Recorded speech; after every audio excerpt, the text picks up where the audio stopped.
A single mom working endless night shifts, a billionaire's mother slipping away to dementia, and one nurse's song that changes everything.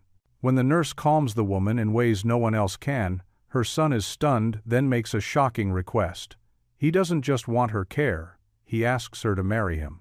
But behind the mansion doors, whispers of gold diggers spread. A jealous ex stirs old wounds, and a powerful rival sets a trap that could tear her from her son forever. She only wanted to heal a broken family. Instead, she's thrust into a storm of lies, class, and sacrifice. Now, the world is watching. Will this marriage, born of gratitude, become a love that saves them all? Or will secrets destroy everything? Before we get into the story, comment below where in the world you are watching from today.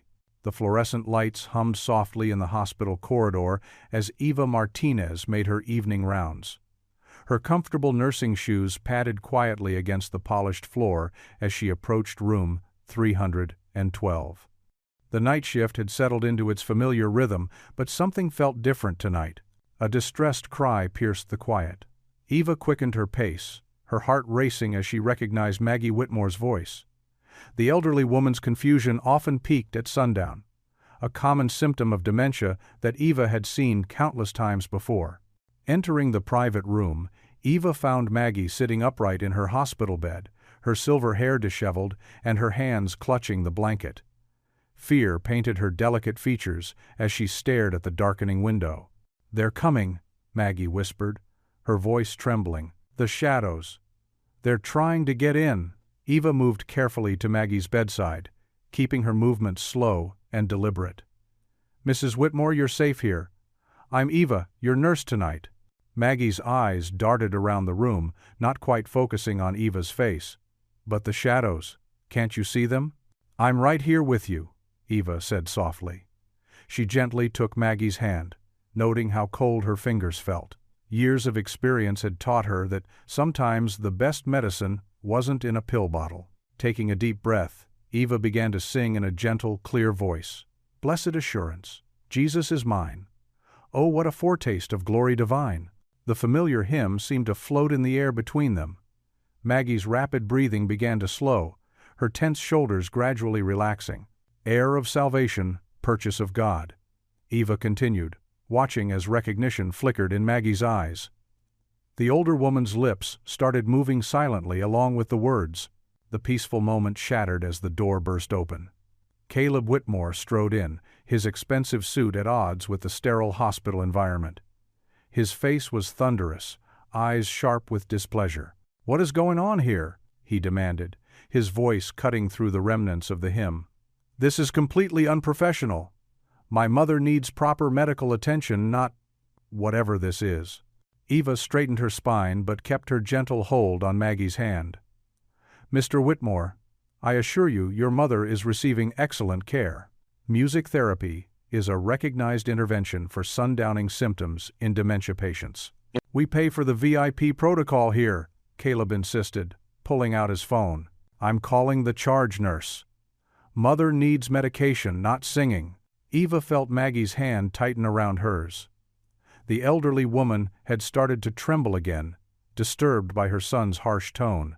"Mr. Whitmore," Eva said firmly but kindly, "your mother was experiencing severe anxiety from sundowning. The hymn was calming her naturally, without the need for additional medication. Sometimes the gentlest approach is the most effective." Caleb's expression hardened. "And you're qualified to make that decision?" "Yes, I am." Eva met his gaze steadily. "I've worked with dementia patients for 8 years, and I've found that familiar songs, especially hymns, can help ground them in moments of confusion. Your mother was responding positively." She gestured to the vital signs monitor, where Maggie's numbers had indeed improved. "See for yourself. Her heart rate and blood pressure have stabilized."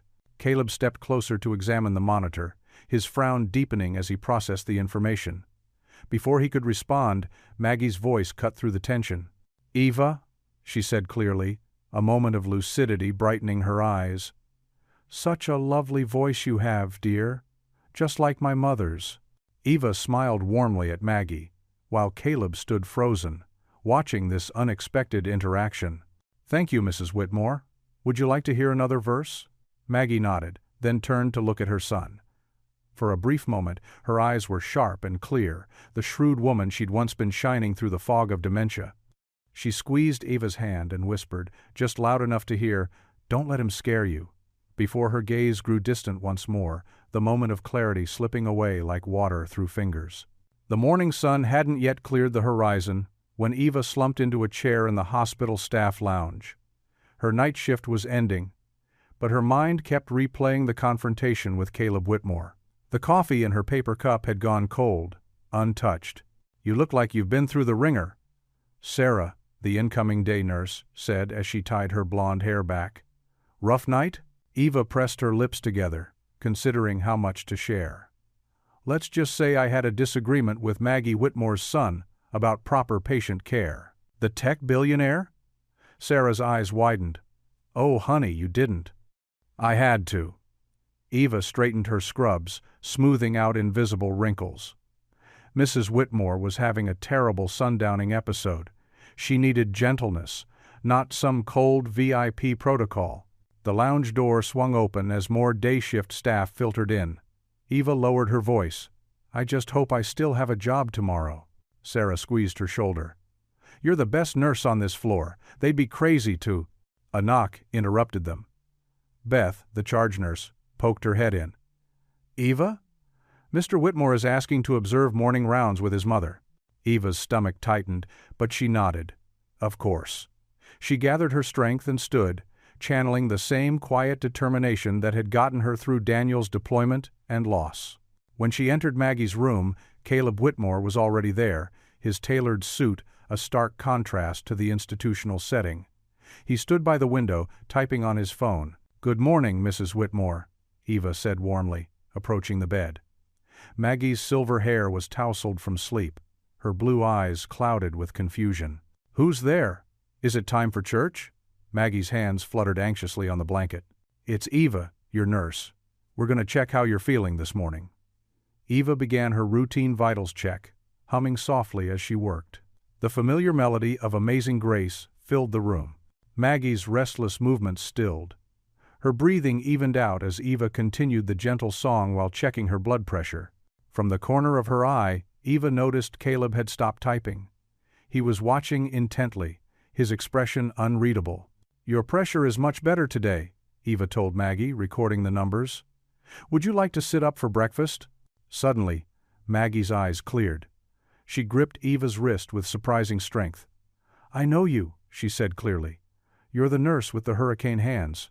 Eva blinked in surprise. "I'm sorry?" "The free clinic during that terrible storm." Maggie's voice was strong, lucid. "You held on to that young soldier when the thunder scared him. Wrapped him up tight in your arms like a mother would, even though you couldn't have been much older than he was." The memory rushed back, a stormy day 3 years ago at the Veterans Clinic where Eva volunteered. A young Marine, barely out of his teens, triggering during a thunderclap. "I remember," Eva said softly. "You were volunteering at the reception desk that day." Caleb stepped closer, his attention razor-sharp now. "Mother, you never told me about working at a free clinic." "Oh, I helped out sometimes. Your father thought it was important to give back quietly." Maggie smiled at Eva. "This one, she has special hands. They know how to hold the hurt still until it passes." Eva felt tears prick at her eyes. Before she could respond, Maggie's lucidity slipped away like morning mist.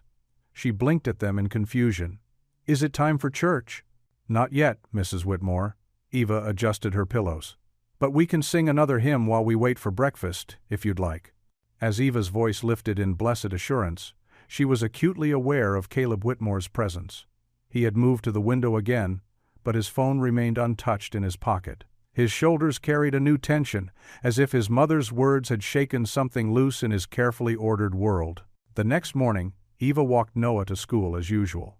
The early September air was crisp, and fallen leaves crunched under their feet. Her 7-year-old son chatted excitedly about his upcoming science project, his Batman backpack bouncing with each step. "And then we get to make a real volcano, Mama, with real lava," Eva smiled, running her hand over his dark curls. I think it might be baking soda and vinegar rather than real lava, Miho. That's still cool though, right? Very cool. They stopped at the crossing, waiting for the light to change. Eva didn't notice the Blacktown car parked half a block away, or Caleb Whitmore watching through its tinted windows. She knelt to straighten Noah's collar, the same way she did every morning. Remember what we always say? Noah's face turned serious. Be brave, be kind, be yourself. That's right. Eva kissed his forehead. And God is with me. And Mama loves me. Siempre y para siempre, she whispered. Always and forever. The crossing guard waved them forward. Eva watched Noah join the stream of children flowing into the schoolyard, his backpack disappearing into the crowd. She stood there a moment longer, as she always did, making sure he made it safely inside. In the town car, Caleb observed her quiet ritual. There was no performance in it, no awareness of being watched. Just a mother's love, as constant as the sunrise. He thought of his own mother's words about hurricane hands that could hold hurt still, and something shifted in his understanding of the nurse who had dared to stand up to him. Eva turned away from the school, squaring her shoulders for another day. Her scrubs were visible under her light jacket as she walked toward the bus stop, her steps purposeful despite the exhaustion that must have lingered from her night shift. The afternoon sun streamed through the hospital window, casting long shadows across Maggie Whitmore's private room. The untouched lunch tray sat on the rolling table, its contents growing cold.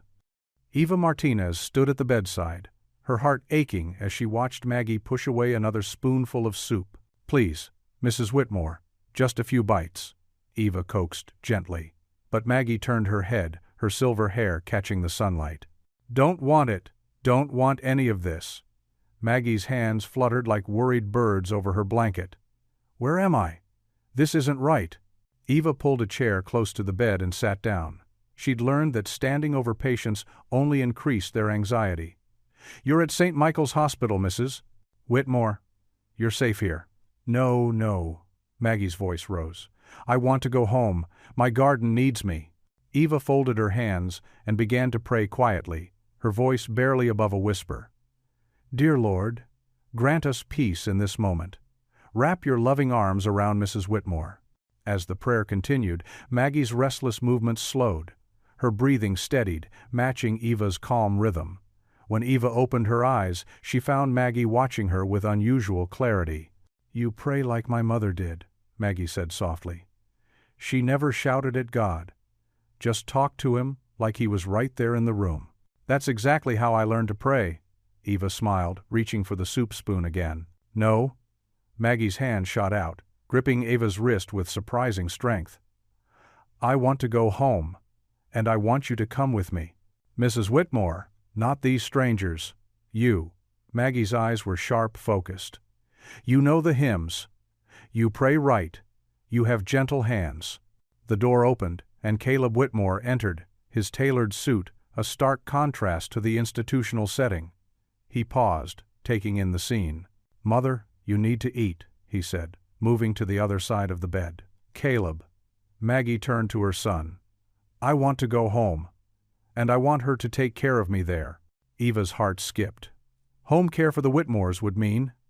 She pushed the thought away, focusing on her patient. Mother, we have excellent private care arranged, Caleb began. No. The force in Maggie's voice made them both jump. She understands. She knows the songs. I want her. Caleb's expression shifted as he studied his mother's face, then Eva's.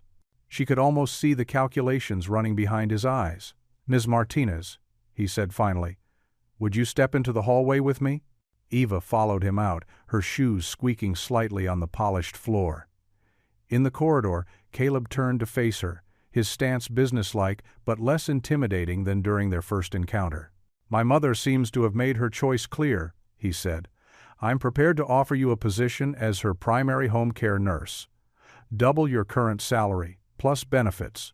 Full-time, living quarters included if you want them. Eva's breath caught. Double salary?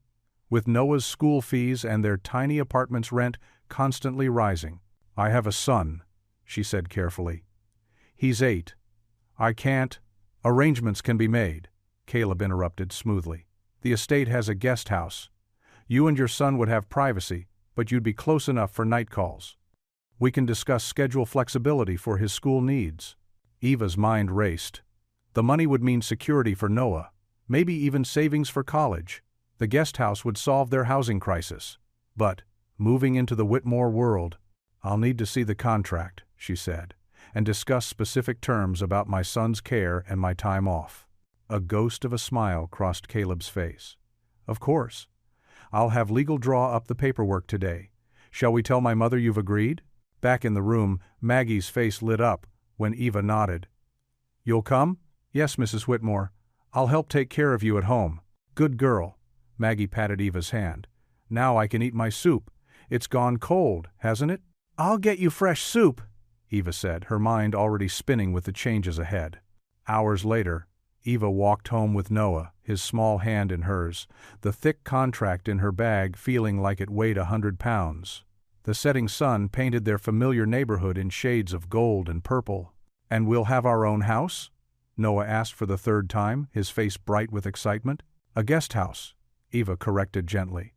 "But yes, our own space. Will there be room for my Legos?" "Yes, mi amor." Room for your Legos. They passed the corner store where they bought groceries, the park where Noah played after school, the church where they sat every Sunday. All the touchstones of their simple, steady life. The Whitmore mansion waited across town, all manicured lawns and security gates. Eva squeezed the contract in her bag, wondering if she was leading her son into a safer harbor or choppy waters. "Mommy?" Noah tugged at her hand. "Are you scared?" Eva looked down at her son's upturned face, so much like his father's. "A little," she admitted. "But sometimes being brave means doing things that scare you a little." They reached their apartment building, its familiar worn steps leading up to their third-floor walk-up. Eva pulled out her keys, the weight of the decision settling on her shoulders, as she thought about packing up their life here, about stepping into the Whitmore's world of wealth and influence. Noah wrapped his arms around her waist. "It's okay, Mommy. We'll be brave together." Eva's old Honda Civic seemed impossibly small as it rolled up the winding driveway of the Whitmore estate. Through the windshield, a 3-story Georgian mansion loomed ahead, its red brick facade gleaming in the late afternoon sun. Perfectly trimmed hedges lined the circular drive, and marble fountains sparkled on either side of the grand entrance. "Whoa!" Noah pressed his face against the passenger window, his eyes wide. "Mom, it's like a castle. Do you think they have secret passages?" Eva managed a small smile, though her stomach was doing somersaults. "I don't know, mijo. But remember what we talked about. This is where we work now, not a playground." She parked behind a row of luxury cars that probably cost more than she'd earn in 10 years. As she gathered their overnight bags from the trunk, Noah bounced on his toes, clutching his beloved backpack full of Legos. "Can I explore, please?"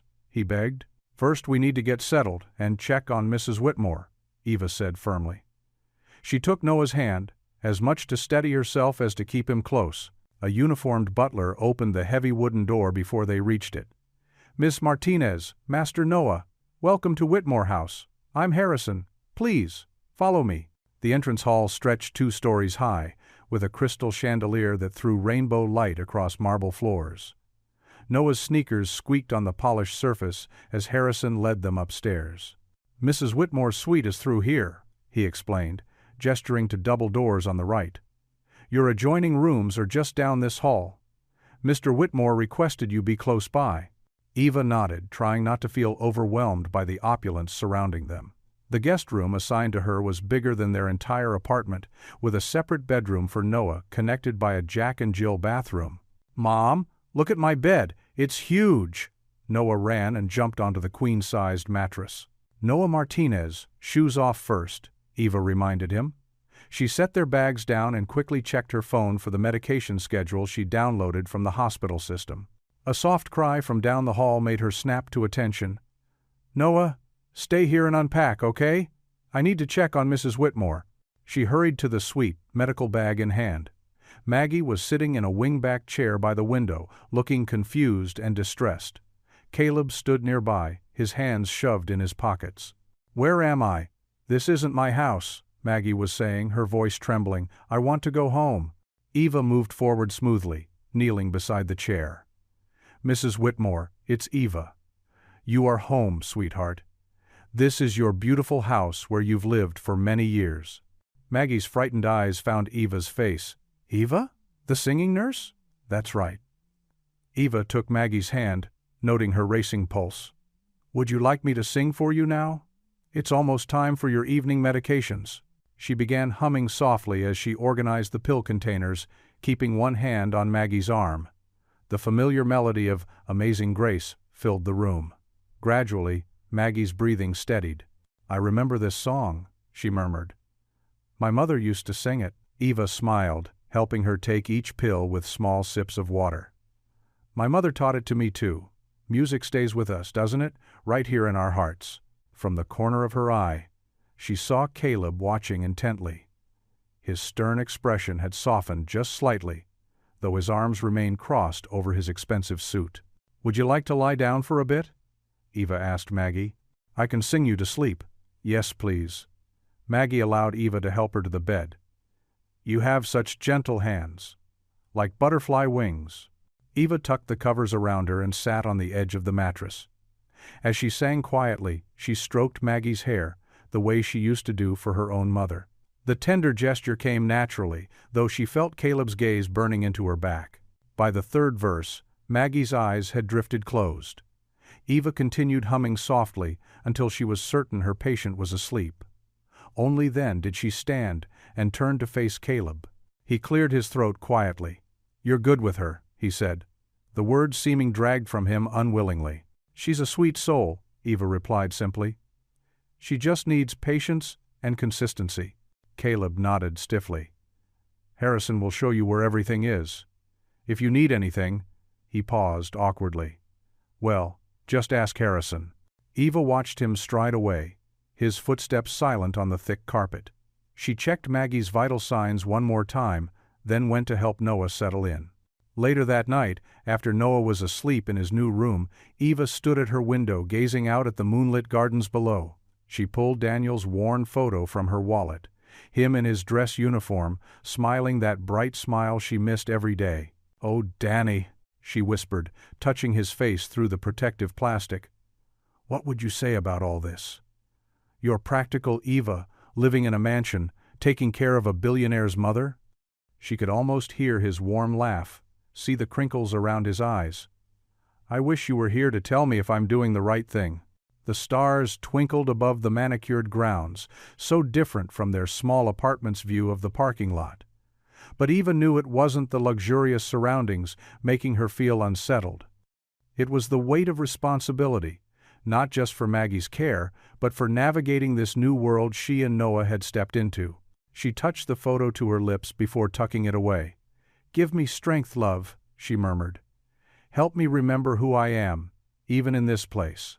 Through the wall, she could hear Maggie's soft breathing from the monitor she'd set up. In the next room, Noah made quiet sleeping sounds of his own. Eva took comfort in those familiar rhythms as she prepared for bed, knowing tomorrow would bring new challenges in this grand but alien house. Morning light streamed through the mansion's tall windows, casting long shadows across the formal dining room. Eva was already up, arranging Maggie's medications and preparing a light breakfast of toast, scrambled eggs, and fresh fruit. The smell of coffee filled the air as she hummed softly, finding comfort in the familiar routine despite the unfamiliar surroundings. "Good morning, dear." Maggie's voice, clear and steady, made Eva turn. The elderly woman stood in the doorway, already dressed in a powder blue sweater set, her silver hair neatly combed. "Mrs. Whitmore, you're up early." Eva quickly pulled out a chair. "How are you feeling?" "Like myself today." Maggie's eyes sparkled with clarity. "And please, call me Maggie. After that lovely hymn you sang last night, we're practically family." Eva served breakfast, watching carefully as Maggie took small, deliberate bites. These lucid moments were precious, and she'd learned to treasure them. "You remind me so much of my Sarah," Maggie said suddenly, touching a delicate gold chain around her neck. "My sister, she was a nurse too during the war. Same gentle hands, same kind heart." "That's very sweet of you to say," Eva replied, touched by the comparison. Maggie's fingers worked at the clasp of her necklace. "I want you to have something." She lifted the chain, revealing an oval locket with intricate engravings. "Sarah gave this to me before she passed. It's been in our family for generations." "Oh no, Mrs. Whitmore, I couldn't possibly—" "Nonsense." Maggie pressed the locket into Eva's palm, closing her fingers around it. "I've been watching you, dear. You have a gift for healing that goes beyond medicine. This belongs with someone who understands its value." Eva felt tears prick her eyes as she carefully examined the locket. Inside were two tiny, faded photographs, young women in nurses' uniforms, their faces bright with purpose. The peaceful moment shattered 3 hours later at the hospital board meeting. Eva had gone in to file her transfer paperwork when Evelyn Dane's voice cut through the administrative corridor like a knife. "Security, please escort Miss Martinez to my office immediately." Eva's heart pounded as 2 guards appeared beside her. In the office, Evelyn sat behind her massive desk, her expression severe. On the polished wood surface lay the locket. "Would you care to explain how this Whitmore family heirloom ended up in your personal belongings?" Evelyn's voice dripped with accusation. "Mrs. Whitmore gave it to me this morning," Eva said firmly, though her hands trembled. "She was completely lucid. A convenient story." Evelyn cut her off. "This piece is worth thousands. Do you really expect us to believe Maggie Whitmore, in her confused state, simply handed over a priceless family heirloom to her nurse of 2 days? It's the truth." Eva lifted her chin, even as fear clawed at her throat. She thought of Noah, of their rent, of Daniel's medical bills she was still paying off. "We take theft very seriously, Miss Martinez. Your employment will be suspended pending investigation. Please surrender your ID badge." "That won't be necessary." Caleb Whitmore's voice came from the doorway. He strode in, tablet in hand. "I've just reviewed this morning's security footage."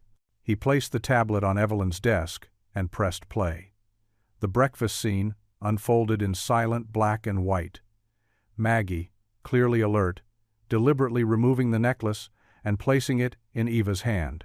"As you can see," Caleb's tone was ice cold, "my mother was perfectly cognizant when she chose to give her property to Ms. Martinez.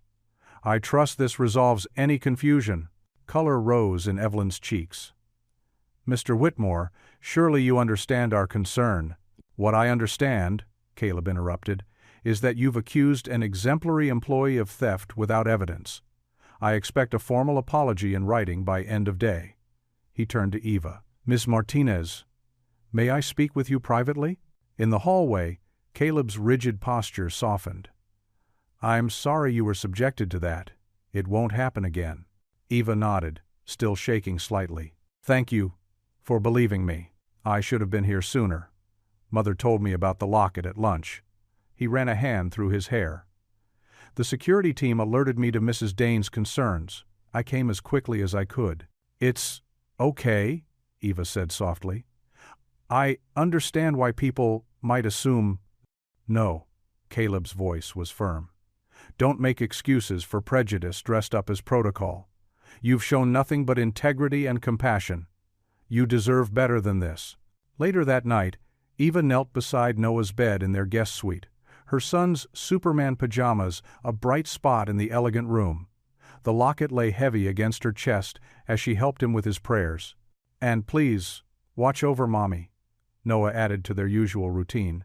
"And Mrs. Maggie, and even Mr. Caleb, even though he looks grumpy all the time." Despite the day's stress, Eva couldn't help but smile. "He's not so grumpy anymore, mijo. And please keep the mean lady away," Noah continued, making Eva's heart ache. He'd picked up on more than she'd realized. "We pray for everyone, sweet boy," she corrected gently. "Even people who hurt us. That's what being Christian means." Noah nodded solemnly. "Okay. Please help the mean lady be nice then. Amen." "Amen." Eva tucked the covers around him, breathing in his clean, little boy scent. "Ti amo, mi amor." "Love you too, Mommy." His eyes were already drooping. Eva sat beside him until his breathing deepened into sleep. Then she touched the locket and whispered her own prayer, asking for strength, wisdom, and protection for whatever challenges tomorrow might bring. Thunder crackled across the darkening sky as rain pelted against the mansion's windows. Eva watched the storm from Maggie's sitting room, where the elderly woman dozed in her favorite armchair. Noah was safely tucked away in the guest room, surrounded by his Legos and already fast asleep. A brilliant flash of lightning illuminated the room, followed immediately by a deafening boom. The lights flickered once, twice, and then plunged the house into darkness. Eva reached for her phone's flashlight, its beam cutting through the sudden gloom. "Daniel," Maggie's confused voice called out. "Daniel, is that you by the roses?" Eva's heart skipped a beat as she swung the light toward Maggie's chair. Empty. The French doors leading to the wraparound porch stood open, curtains billowing in the wind. "Maggie!" Eva called out, rushing to the doorway. Through the sheets of rain, she caught glimpses of a pale blue sweater moving toward the garden steps. "Maggie, stop, please!" The wind whipped Eva's scrubs against her body as she ran out into the storm. The rain was so heavy she could barely see, but she heard Maggie's voice carried on the wind, calling for people long gone. Eva's shoes squelched in the mud as she carefully made her way down the slippery porch steps. "The roses need covering," Maggie was saying, her hands reaching out to nothing. "Charles will be so disappointed if they freeze." Eva caught up to her, gently taking her arm. "Maggie, sweetheart, there's a storm. We need to go inside where it's safe." "But Charles would want you to be safe," Eva said firmly, though her voice was gentle. She wrapped an arm around Maggie's shoulders, noting how the older woman trembled in her now soaked sweater. Lightning split the sky again, and Maggie jerked in fear. Eva pulled her closer, beginning to hum "Amazing Grace" as she carefully guided them back toward the porch. The steps were treacherous now, slick with rain. Eva positioned herself behind Maggie, supporting her weight as they climbed one step at a time. They were halfway up when Maggie's foot slipped. Eva lunged forward, wrapping both arms around the elderly woman's waist. The momentum sent them both stumbling, but Eva managed to keep them upright, her back taking the brunt of the impact against the railing. "I've got you," Eva assured her, ignoring the throbbing in her shoulder. "Just a few more steps." They finally made it to the relative shelter of the porch, where Eva helped Maggie sink into one of the cushioned wicker chairs. She was about to go inside for towels when headlights cut through the darkness. Caleb's car pulling into the circular drive. He burst from the vehicle, running toward them through the downpour. "Mother, Eva, what happened?" "The power went out," Eva explained, still keeping one hand on Maggie's shoulder. "She got disoriented and headed for the garden. We're okay now." Caleb's face was a mask of horror as he took in their drenched appearance. "You could have fallen. Both of you could have been hurt." "But we weren't," Eva said quietly. "Sometimes with dementia patients, you have to meet them where they are and guide them back gently. Fighting only makes it worse." Maggie reached up and patted Eva's hand, her eyes suddenly sharp and clear. "She's right, Caleb. This dear girl knows what she's doing." She looked directly at her son. "Do right by her, Caleb. She's one of the good ones." Caleb ran a hand through his rain-soaked hair, his expression conflicted. He stared at Eva for a long moment, something shifting in his gaze. "Mother, let's get you inside and into dry clothes. Wilson," he called to the butler, who had appeared in the doorway with towels. "Please help my mother to her room." As Wilson carefully led Maggie inside, Caleb turned back to Eva. She was wringing water from her scrub top, shivering slightly in the wind that still whipped around the porch. "What you did tonight," he began, then stopped, seeming to struggle with his words. "You put yourself at risk to protect her." "It's my job," Eva said simply. "No." Caleb shook his head. "Your job is to monitor her medications and keep her comfortable. What you did, what you continue to do, goes far beyond duty." He took a step closer, his expression intense. "You see her, really see her, and you've given Noah stability he hasn't had since his father died." Eva wrapped her arms around herself, unsure where this was going. "Maggie and Noah are both precious to me. I'm just trying to help. Marry me." The words hung in the air between them, shocking as the lightning that still periodically lit up the sky. Eva's mouth fell open, but no sound came out. "I know it's sudden," Caleb continued, words tumbling out now. But it makes sense. You need security for Noah. I can provide that, including a full college fund. Mother needs your care, and you clearly care for her. I can establish a nursing scholarship in your name, even a foundation honoring Sergeant Martinez's memory. Eva stood frozen, rain dripping from her hair, her mind struggling to process what she was hearing. A marriage proposal? A business arrangement wrapped in good intentions?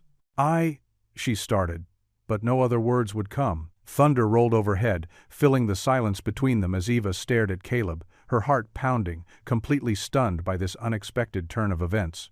Sunlight streamed through the guest room's ivory curtains as Eva stirred awake, her mind already churning with Caleb's unexpected proposal from the night before. His words echoed in her thoughts. Security for Noah, a foundation in Daniel's name, nursing scholarships that could help so many others. She rubbed her temples, trying to make sense of it all. "Mom?"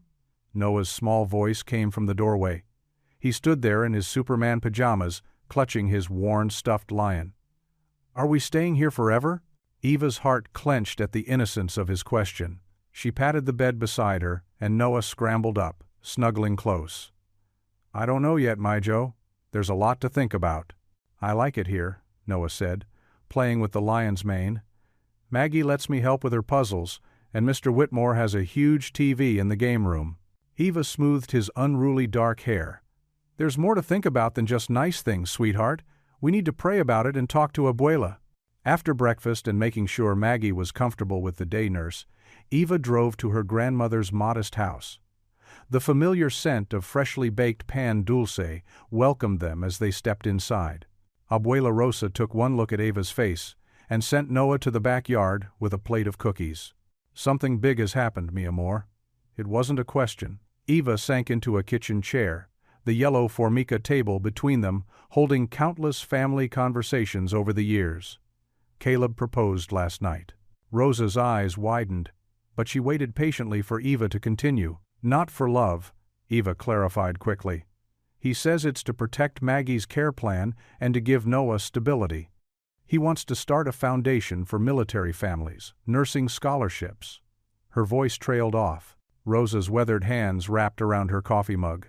"And what does your heart say, mijita?" "I don't know, Abuela." "Daniel." Eva's voice caught. "Daniel would want you and Noah to be happy," Rosa said gently. "But marriage without love? That's a heavy burden to carry." "It would help so many people," Eva whispered. Rosa's eyes flashed. "At what cost to you? To Noah? You are not a charity case, Eva Martinez. You are a daughter of God, worthy of real love."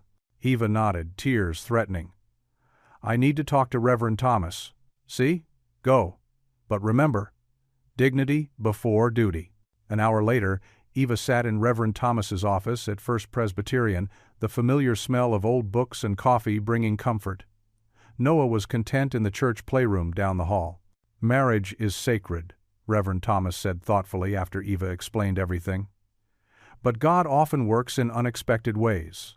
The question is, what are your true motivations?" Eva twisted her hands in her lap.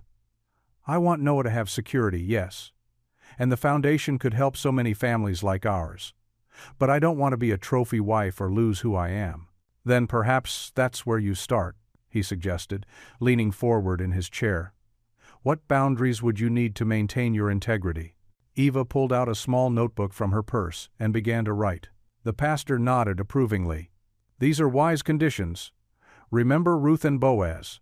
Their marriage began with duty, but grew into love because both acted with honor." "But what if it never becomes real?" Eva asked softly. "Then you must decide if the good you can do outweighs the personal cost." "But Eva," he caught her gaze, "don't underestimate how God can transform hearts, including yours and Caleb's."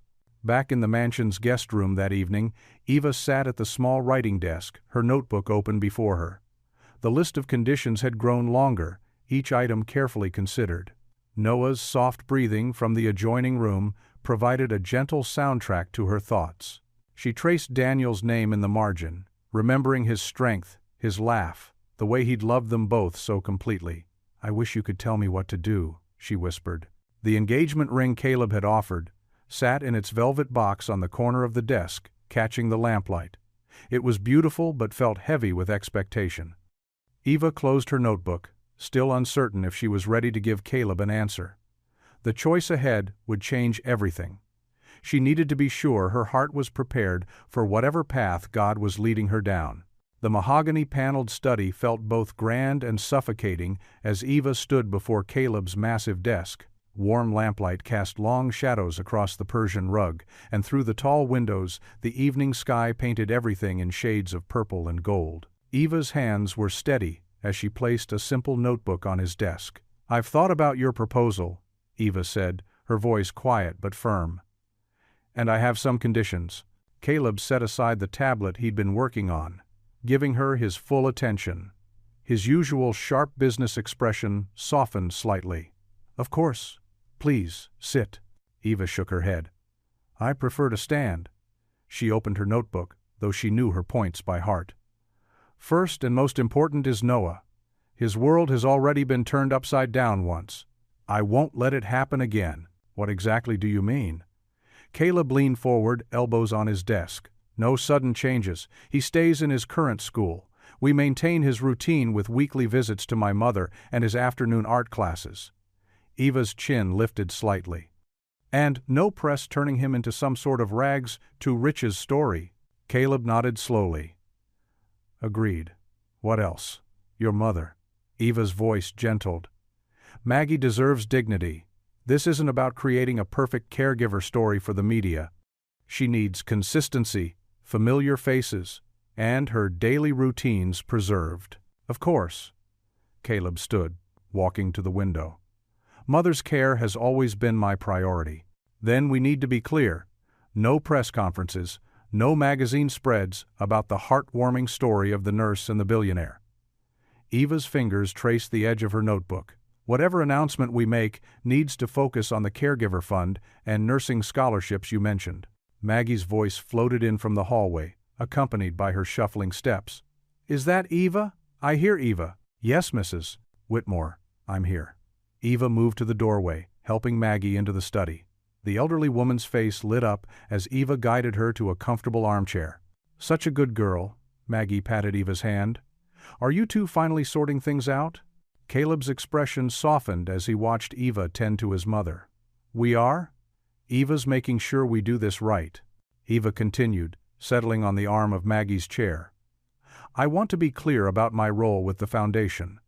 I'm not interested in being a figurehead or attending charity galas. I want to work, really work, on programs that help caregivers and families dealing with dementia." "I wouldn't expect anything less," Caleb said, returning to lean against his desk. "Your practical experience would be invaluable in shaping these initiatives." Maggie reached for Eva's notebook, squinting at the pages. "What's this about, dear?" "Eva's setting terms for our engagement, Mother," Caleb explained gently. "Oh!" Maggie clapped her hands together. "Wonderful! You're doing the right thing, Caleb. This one's special. I knew it from the first time she sang to me." Eva felt her cheeks warm. "Mrs. Whitmore." "Maggie, dear, you'll call me Maggie now." The older woman's eyes were remarkably clear. "Or Mother, if you like." Caleb cleared his throat. "There's something else we should discuss." He opened his desk drawer and removed a small velvet box. "I know this isn't a traditional engagement, but I'd like to do this properly." Eva's heart skipped as he opened the box, revealing a modest but elegant diamond ring. It wasn't the flashy statement piece she might have expected from someone of his wealth. "It was my grandmother's," he explained, noting her surprised expression. "Mother insisted you should have it." "I remember when his grandfather gave me that ring," Maggie said dreamily. "Such a good man, like my Caleb." Eva looked at the ring, then at her notebook of carefully written terms. "This is really happening, isn't it?"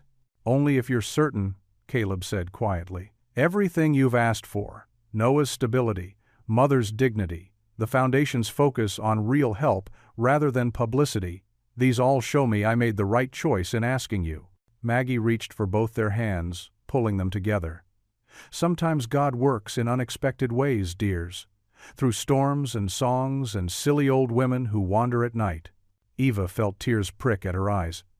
You're not silly, Maggie. The ring, Caleb, Maggie prompted. Don't just stand there holding it. With careful movements, Caleb slipped the ring onto Eva's finger. It fit perfectly, as if it had been waiting for her all along. The weight of it felt strange but not uncomfortable. We'll announce it quietly, Caleb assured her. Focus on the Foundation's launch and the caregiver initiatives. No media circus. And Noah? Eva asked, needing to hear it one more time. Stays in his routine, his school, his activities. We'll take it at his pace. Caleb's voice was gentle. I meant what I said about wanting to help create stability for both of you. Maggie hummed contentedly, patting their joined hands. Now, who's going to help me to bed? I'm tired after all this excitement. I will, Eva said, helping Maggie to her feet.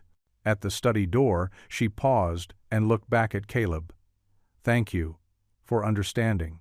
Later that night, Eva lay in her bed in the guest room, the ring box sitting unopened on her nightstand. She'd removed the ring to shower, and now she found herself staring at the box, whispering into the darkness, Lord, guide me. Eva woke to sunlight streaming through the guest room's silk curtains. The weight of the ring on her finger felt foreign, almost surreal. She hadn't even had time to process yesterday's agreement with Caleb when a soft knock interrupted her thoughts. Come in, she called, expecting Noah. Instead, Maria, one of the household staff, entered with fresh towels. Her face lit up with a bright smile. Oh, Miss Martinez. Or should I say, future Mrs. Whitmore. Congratulations. Eva's stomach tightened. Thank you, Maria, she managed, forcing a polite smile. Throughout the morning, more congratulations followed. The gardener tipped his hat with a knowing grin. The cook winked as she served breakfast. Even the security guard at the gate gave her a thumbs up when she walked Noah to the car for school. Mom, why is everyone acting so weird? Noah asked, swinging his lunchbox. Eva smoothed his hair. Sometimes grown-ups get excited about changes, honey.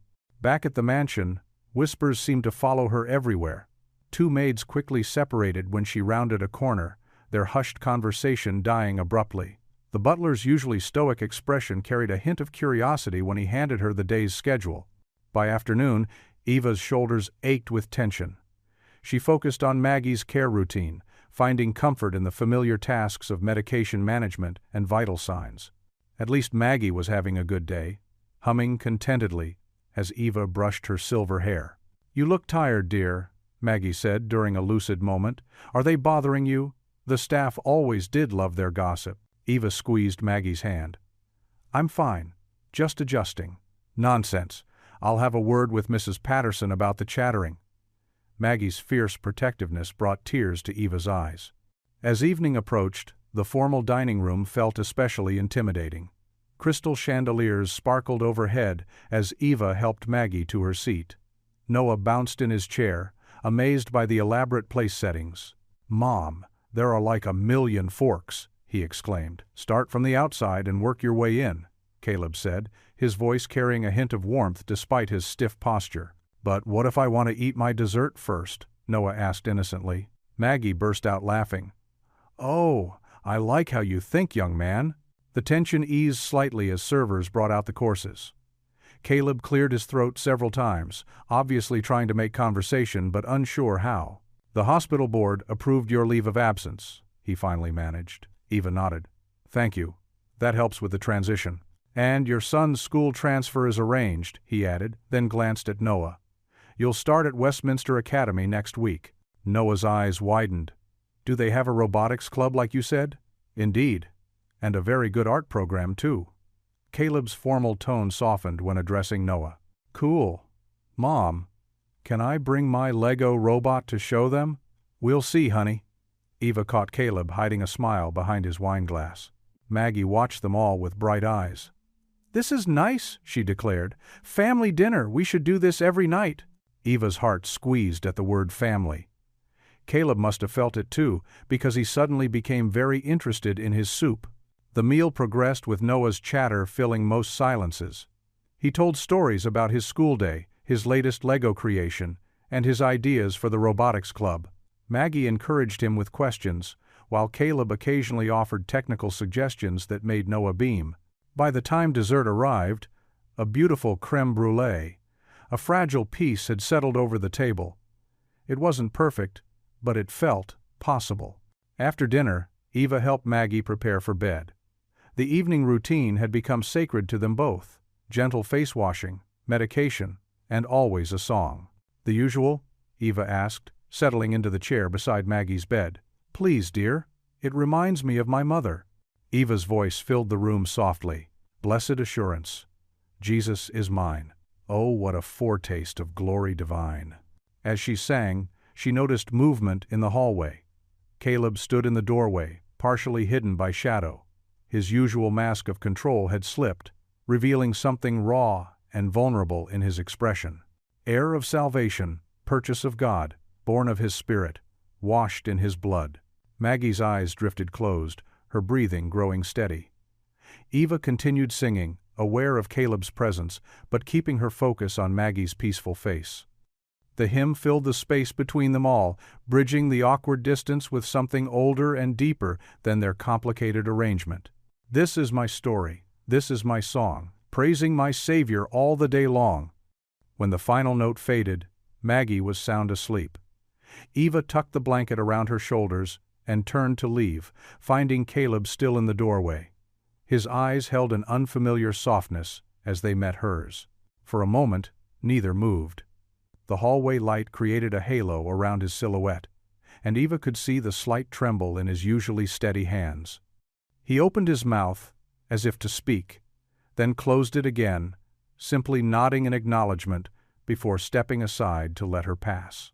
Eva pushed her shopping cart down the cereal aisle of Thompson's Market, the local grocery store she'd visited countless times before. Today felt different. The fluorescent lights seemed harsher, the familiar faces less welcoming. Noah skipped alongside her, pointing at his favorite cereals with boundless enthusiasm. "Mom, can we get the one with the marshmallows?" he asked, reaching for a colorful box. "Let's stick to something healthier, my Joe." Eva guided him toward the whole grain options, trying to ignore the stares from other shoppers. Two women by the coffee section whispered loudly enough for her to hear. "Did you see the news? That nurse from St. Michael's." One woman shook her head disapprovingly. "Always the quiet ones. Gold digger," the other muttered, not bothering to lower her voice. "Probably planned it all along." Eva's cheeks burned, but she kept her head high, focusing on Noah as he studied the nutrition labels just like she'd taught him. Her hands trembled slightly as she reached for a box of oatmeal. "Nurse Martinez?" a gruff voice called from behind her. Eva turned to find an elderly man in a worn veteran's cap making his way toward her with a cane. His weathered face broke into a warm smile. "Jim Patterson," he said, extending his hand. "You probably don't remember me, but you took care of my wife Martha at the VA clinic 2 years ago, that terrible night when her oxygen levels dropped." Recognition dawned on Eva's face. "Mr. Patterson, of course I remember. How is Martha doing?" "Better than ever, thanks to you." His voice carried across the aisle. "You stayed 4 hours past your shift that night, singing hymns to keep her calm until the doctor arrived." The whispering women fell silent, their shopping forgotten as they listened. "Just doing my job, Mr. Patterson," Eva said softly. "No, ma'am." He straightened his back, standing as tall as his aged frame allowed. "You do more than a job. You have a calling." He turned to address the growing cluster of onlookers. "This lady here spent Christmas Eve with my Martha so I could pick up our grandkids from the airport. Wouldn't take a dime for it either." Noah beamed up at the veteran. "That's my mom. She helps everybody." Mr. Patterson ruffled Noah's hair. "You've got a good mama, son." He faced Eva again. "I saw the news about you and Mr. Whitmore. Martha and I? We're praying for you both. This town needs more hearts like yours." Tears pricked at Eva's eyes. "Thank you, Mr. Patterson. That means more than you know." The whispers had transformed into smiles. One of the women who'd been gossiping earlier approached Eva with downcast eyes. "I'm sorry," she murmured. "We shouldn't have jumped to conclusions." Eva nodded graciously. "We all make mistakes. God gives us chances to learn from them." After finishing their shopping, Eva and Noah loaded the groceries into their modest car. Her phone buzzed with a text from Caleb. "Can we talk when you get back?" "Nothing wrong. Just want to check in." Back at the mansion, Eva found Caleb in his study, laptop open to several news sites. Headlines screamed, "Billionaire's surprise engagement to nurse," and "Whitmore heir to wed employee." "I'm sorry about this," Caleb said, closing the laptop. "I should have prepared you better for the attention." Eva sank into a leather chair, suddenly tired. "It's okay. I knew there would be talk." "Not like this." Caleb's jaw tightened. "I can have PR release a statement." "No," Eva interrupted gently. "Let them talk. Truth has a way of showing itself." She smiled. "I already saw that at the grocery store today." Caleb's expression softened. "You're handling this with more grace than I am. Years of dealing with difficult patients," she teased, "makes gossip seem small in comparison." They shared a quiet laugh, some of the tension easing from the room. Maggie's voice drifted down the hall, singing an old hymn Eva had taught her. "I should go check on her," Eva said, rising. "Eva?" Caleb called as she reached the door. "Thank you for everything you do for this family."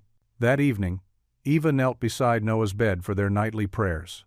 The boys' space shuttle nightlight cast gentle shadows on the wall as they clasped hands.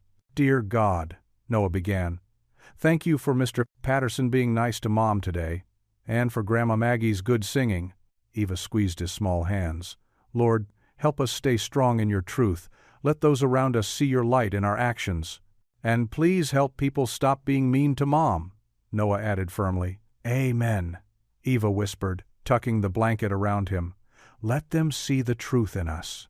The corner cafe buzzed with its usual mid-morning crowd. Caleb sat at his regular table by the window, laptop open but untouched. The bell above the door chimed, and Avery Collier glided in, turning heads with her perfectly styled blonde hair and designer outfit. "Caleb, darling."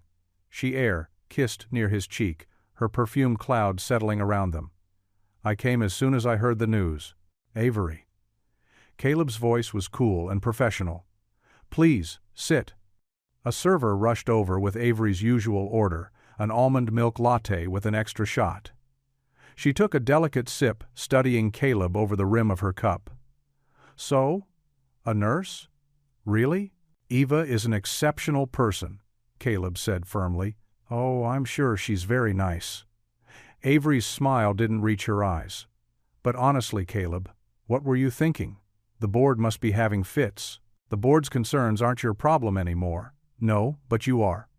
Or at least, your reputation is." She leaned forward, lowering her voice. "People are talking, Caleb. They're saying you've lost your mind, that she's manipulating you." "They don't know, Eva." "And you do? After what, a few weeks?" Avery's perfectly manicured nails tapped against her cup.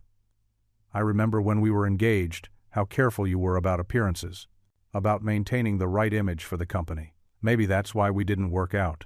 Avery's smile faltered. "We didn't work out because you were never really there. Always at the office, always focused on the next deal." She softened her tone. "I'm just trying to protect you." "From what? Someone who genuinely cares about my mother?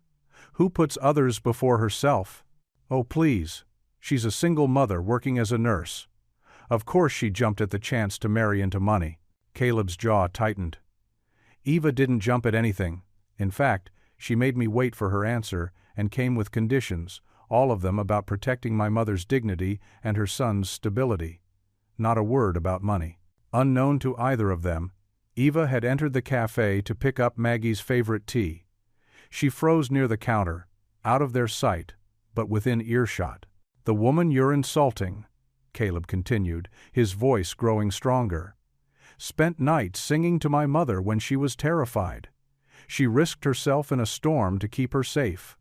She faces bias and gossip with grace, never complaining, never seeking attention." Eva's heart quickened at the conviction in his voice. "The Eva I know works double shifts to provide for her son, volunteers at veteran clinics, and still finds time to pray with people who need comfort. She's not looking for wealth or status. She's looking to make the world better, one person at a time." Avery's perfect composure cracked slightly. "You sound like you're actually falling for her. What I feel isn't your concern. But I won't let anyone, including you, diminish who she is or what she means to this family." Eva slipped out quietly, leaving her tea order forgotten.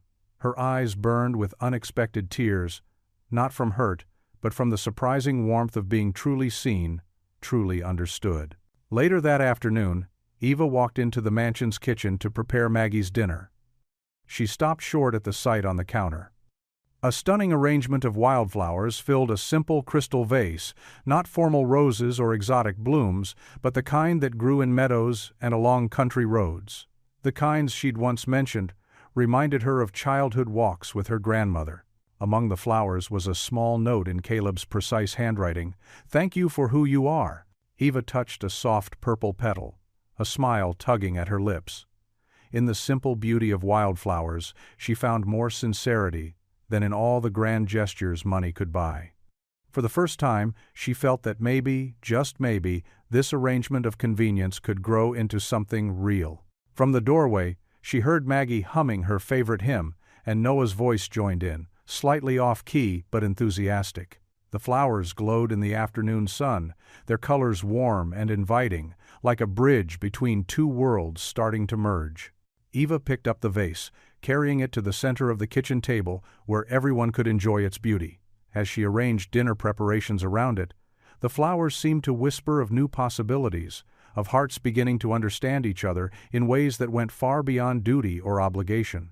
Through the kitchen window, she caught a glimpse of Caleb returning from the cafe, his shoulders straighter than usual, his step lighter. Their eyes met briefly across the distance, and Eva felt something shift in her heart. Not dramatic or overwhelming, but gentle and genuine, like the wildflowers themselves.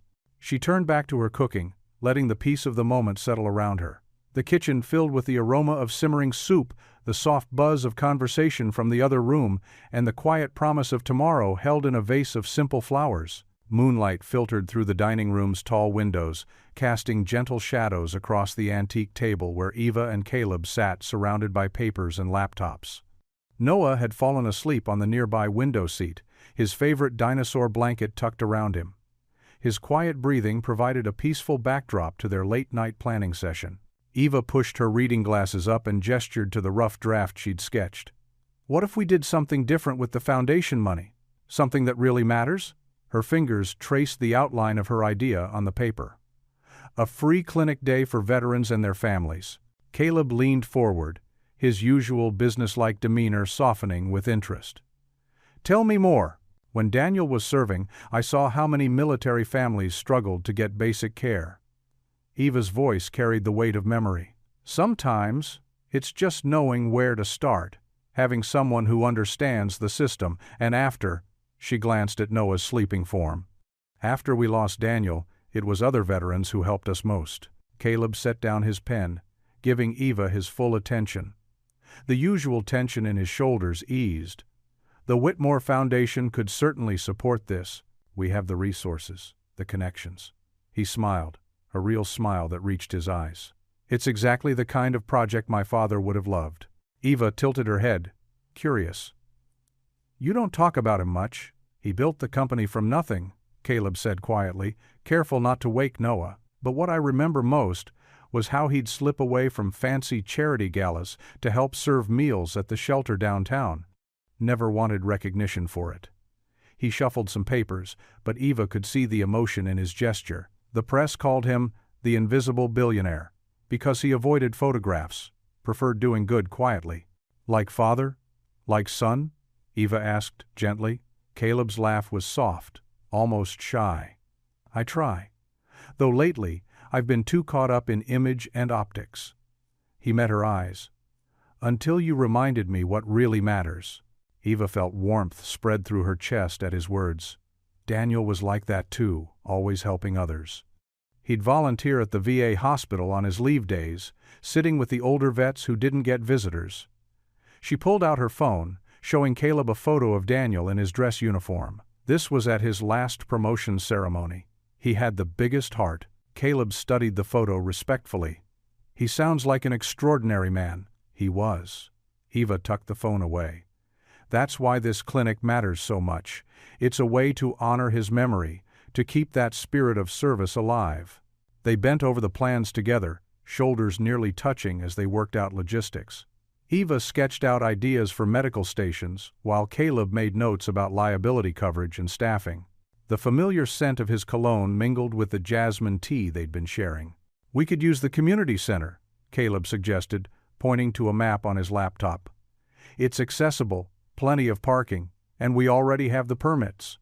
Eva nodded eagerly. "And the waiting area is perfect for families.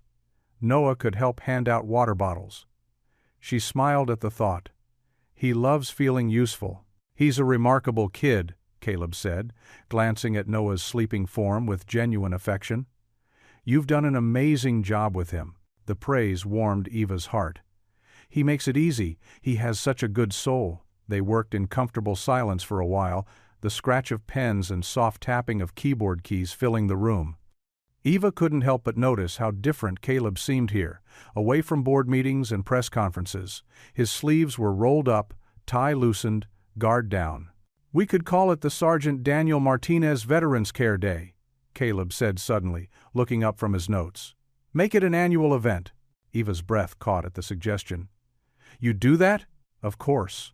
Caleb's voice was gentle but firm. "It's a worthy cause, and a worthy man to honor." Their eyes met across the table, and Eva noticed something different in Caleb's smile, a warmth she hadn't seen before, genuine and unguarded. Her heart did an unexpected flutter, catching her by surprise. This wasn't the stern businessman who'd stormed into Maggie's hospital room that first night.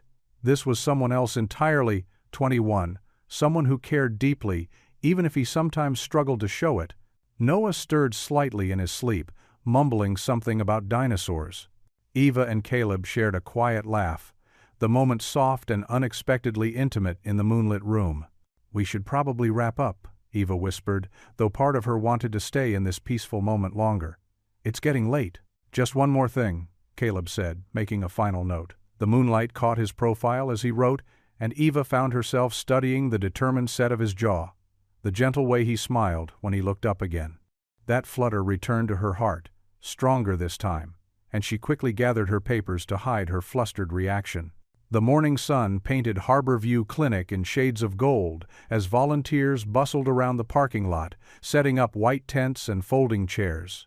Eva stood at the center of it all, clipboard in hand, her dark hair caught in the gentle breeze off the water. "Registration table goes there," she directed, pointing to a shaded spot, "and we need the medical screening stations behind the privacy screens." Her voice carried calm authority as she guided each person to their place. Noah darted between the adults, his small arms wrapped around a case of water bottles. His Spider-Man t-shirt flashed in the sunlight as he carefully placed bottles at each station. "Mom, can I put some in the coolers too?" "Good thinking, Maijo."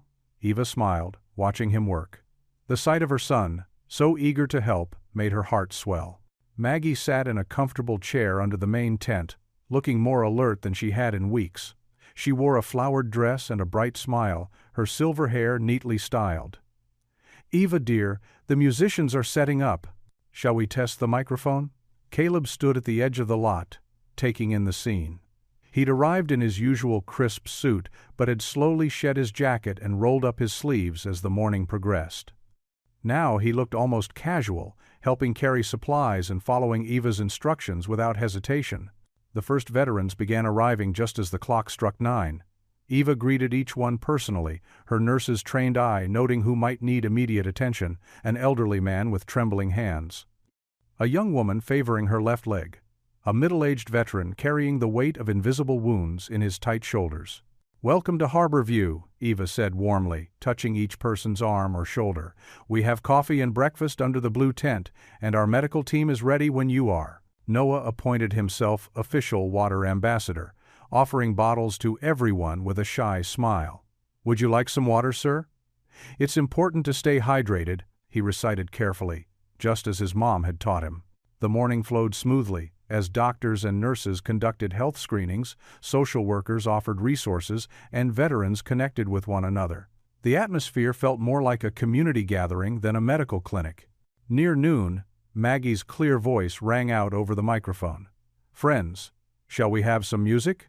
She began the first notes of "Amazing Grace," and several veterans joined in, the singing spread through the crowd like a gentle wave.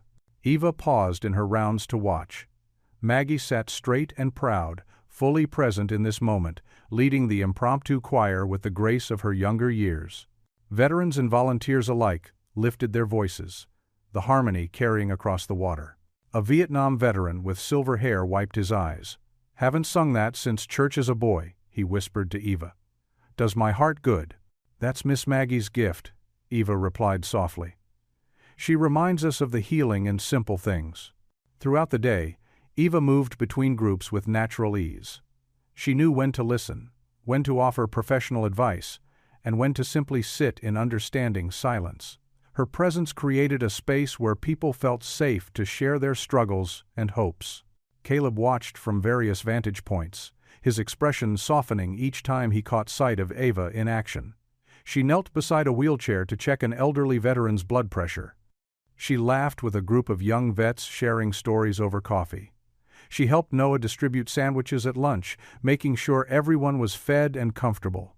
The afternoon brought more music, as local veterans took turns sharing songs.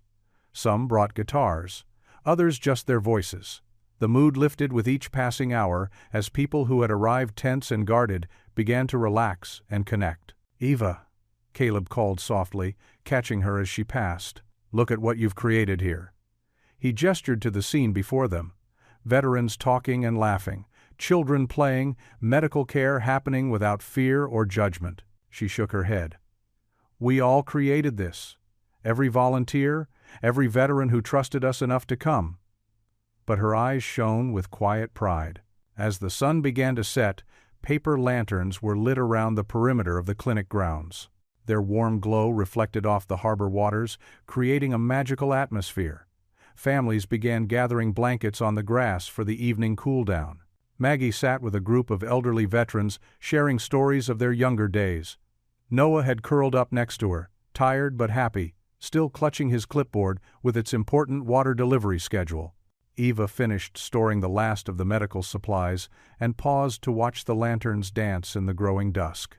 Caleb appeared beside her, his tie long since discarded, his usually perfect hair ruffled by the day's work. "You've changed this town," he said softly, his voice carrying wonder and something deeper. Eva stood quietly, surrounded by the gentle glow of lanterns and the sound of peaceful conversation, knowing that today had indeed marked a change, not just for the town, but for all of them. The kitchen was dim, except for the soft glow above the stove when Caleb walked in at midnight. Eva stood at the counter in her navy scrubs, still wearing them from her earlier shift, stirring honey into a steaming mug of chamomile tea. The gentle clink of spoon against ceramic echoed in the quiet. "Can't sleep?" Caleb asked softly, not wanting to startle her. Eva turned, offering a tired smile. "Just unwinding. Today was a lot. In a good way." She gestured to the kettle. "Would you like some?" "Please." He settled onto one of the bar stools at the kitchen island, while Eva reached for another mug from the cabinet.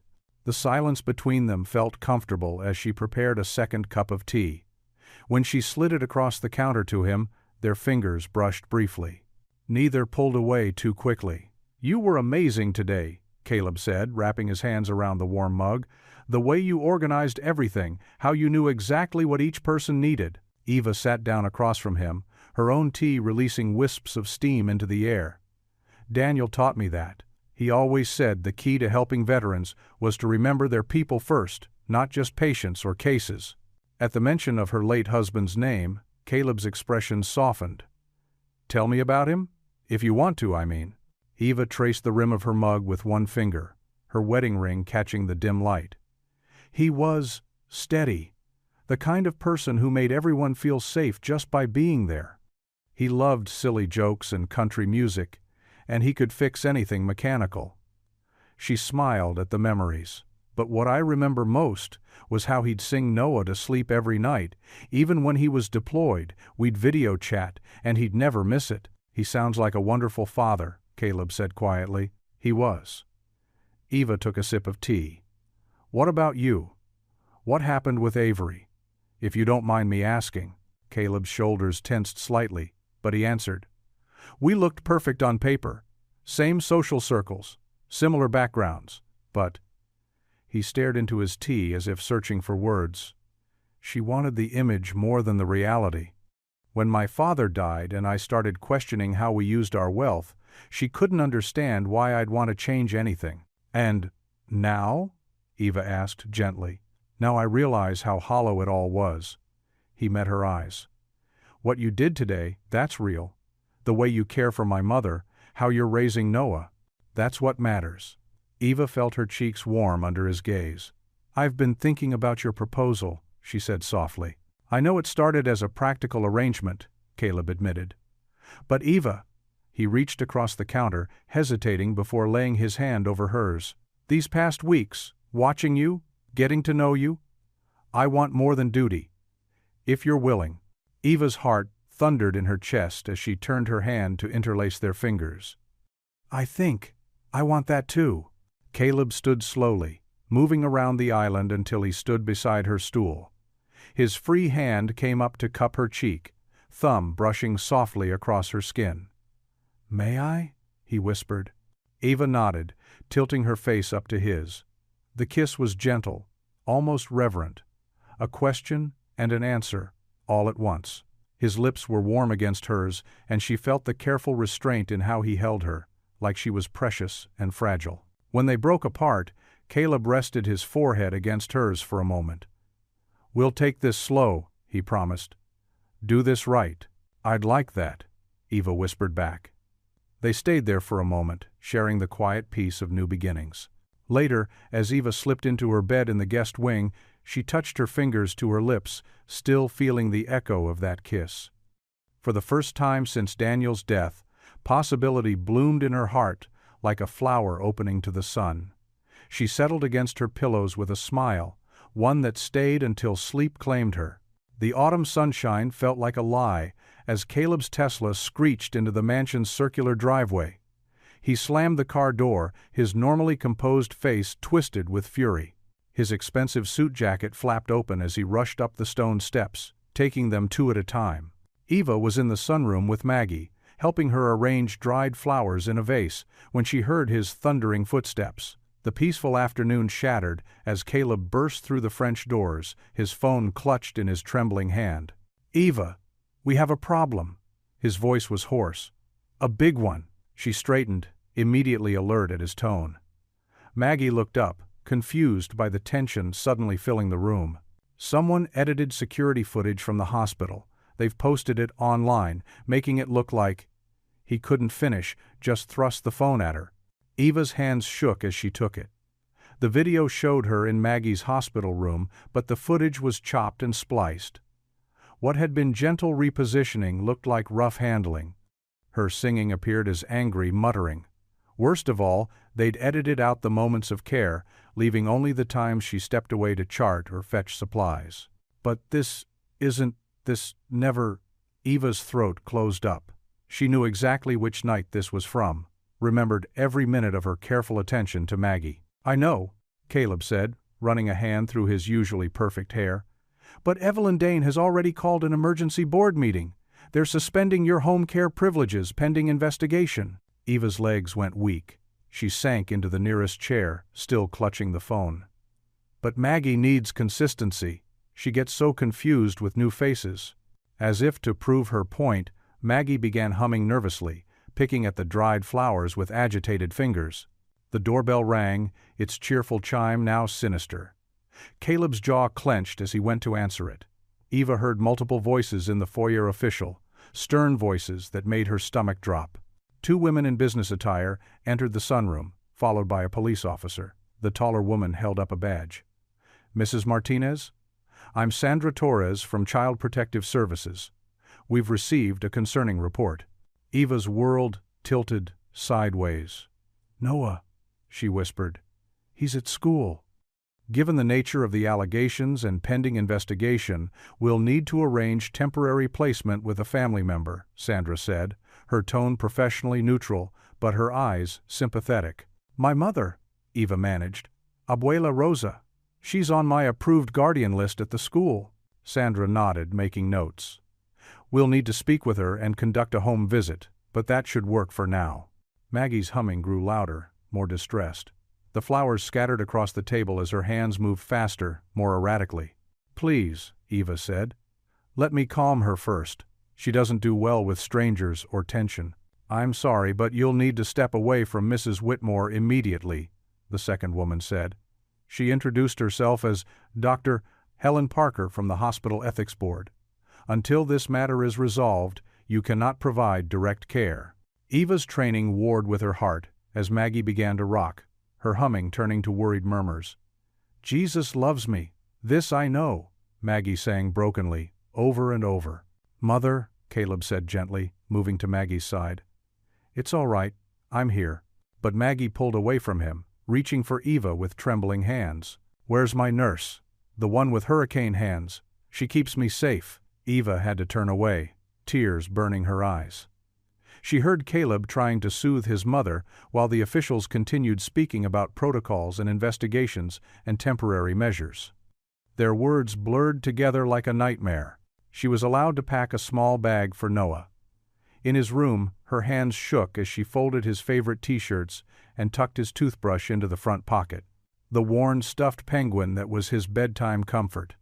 His math, homework folder.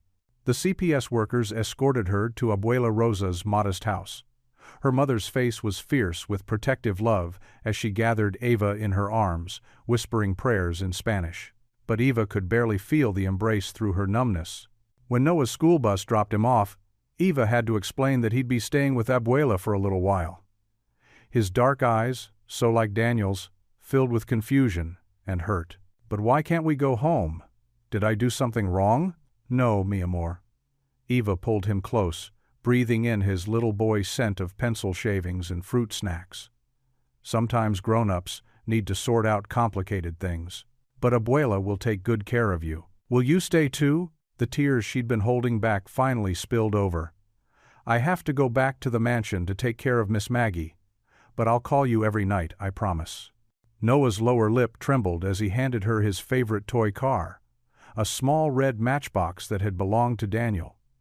"Keep it safe for me." Eva clutched the tiny car, its metal warm from Noah's pocket. She kissed his forehead, then forced herself to walk away while Abuela distracted him with promises of his favorite arroz con pollo for dinner. The mansion felt cavernous and cold when she returned. A temporary nurse had already arrived. A stranger's voice drifted down from Maggie's room, attempting the hymn that usually calmed her. But Maggie's agitated calls for "My Eva" echoed through the halls. Eva's feet carried her to her room. She sank onto the bed, still holding Noah's little car. The metal bit into her palm as she squeezed it.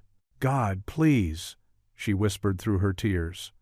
The words felt raw in her throat. "Please don't let them take everything I love. Not again." Her soft plea hung in the darkness as evening shadows crept across the floor. The autumn sunshine felt like a lie as Caleb's Tesla screeched into the mansion's circular driveway. He slammed the car door, his normally composed face twisted with fury. His expensive suit jacket flapped open as he rushed up the stone steps, taking them two at a time. Eva sat in the kitchen, her hands wrapped around a cold cup of tea. She'd been there since the CPS worker left with Noah, his Spider-Man backpack clutched tight against his chest. The tick of the antique wall clock felt like hammer blows against her heart. "This ends now," Caleb declared, bursting through the doorway. His tie was loose, his collar unbuttoned, so unlike his usual pristine appearance. "I'm calling every lawyer, every PR firm. We'll sue them all." Eva lifted her tired eyes. "Please don't." "What?" Caleb stopped short, his hands braced on the marble counter. "Eva, they're destroying you. That video is everywhere. Fighting back will only make it worse." Eva's voice was soft but steady. "Your company needs you focused. The Foundation's work is too important." "To hell with a company." Caleb's fist came down on the counter. Even Maggie's nurse, Sarah, peeked in briefly before ducking away. "They're accusing you of elder abuse. They took Noah." "Temporarily," Eva corrected, though the word felt like glass in her throat. "Abuela will keep him safe until this clears up." Caleb paced the kitchen, running his hands through his usually perfect hair. "I can't just stand by. Do you know what the board is saying? What the media's printing?" "I saw the headlines." Eva's fingers tightened around her cup. Gold digger nurse caught abusing billionaire's mother. Marriage of convenience turns dangerous. Then let me fight this. Caleb knelt beside her chair, his eyes intense. I have resources, connections.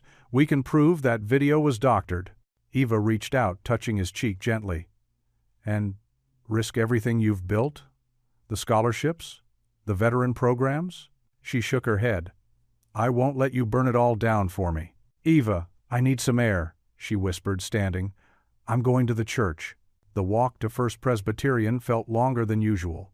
The familiar red brick building stood solid against the darkening sky, its stained glass windows glowing softly.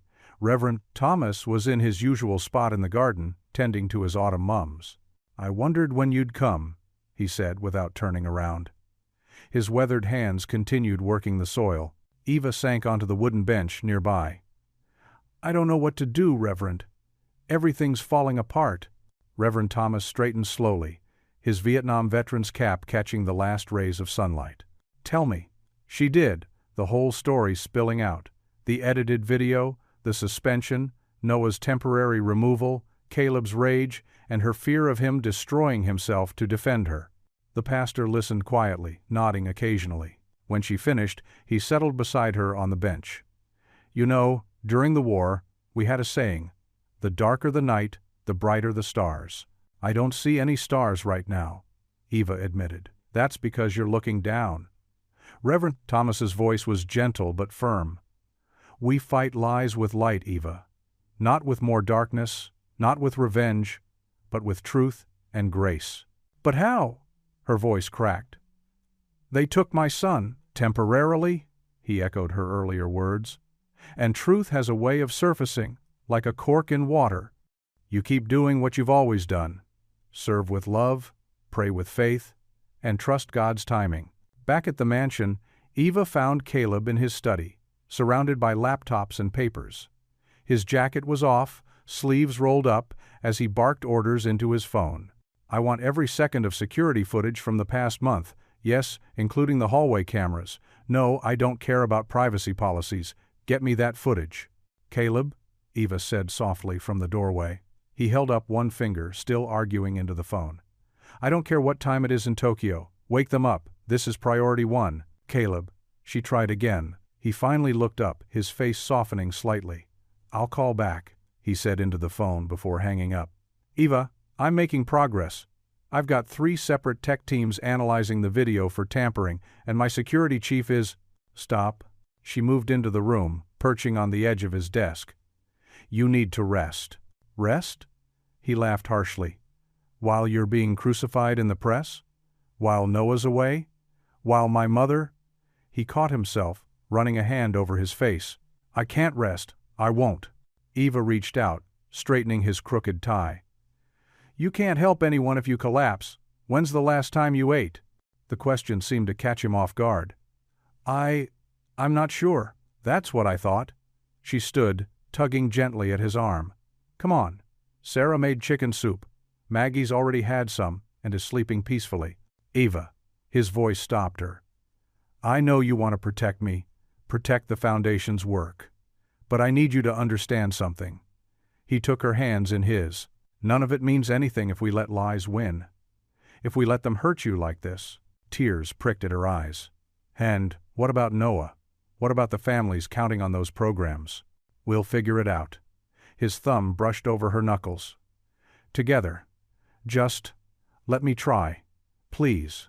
She looked at him for a long moment, seeing the determination in his eyes, the genuine care that had somehow grown between them. Finally, she nodded. Okay. But promise me you'll be smart about this. No rushing in with guns blazing. I promise. He squeezed her hands. Now, about that soup. Later that night, Eva couldn't sleep.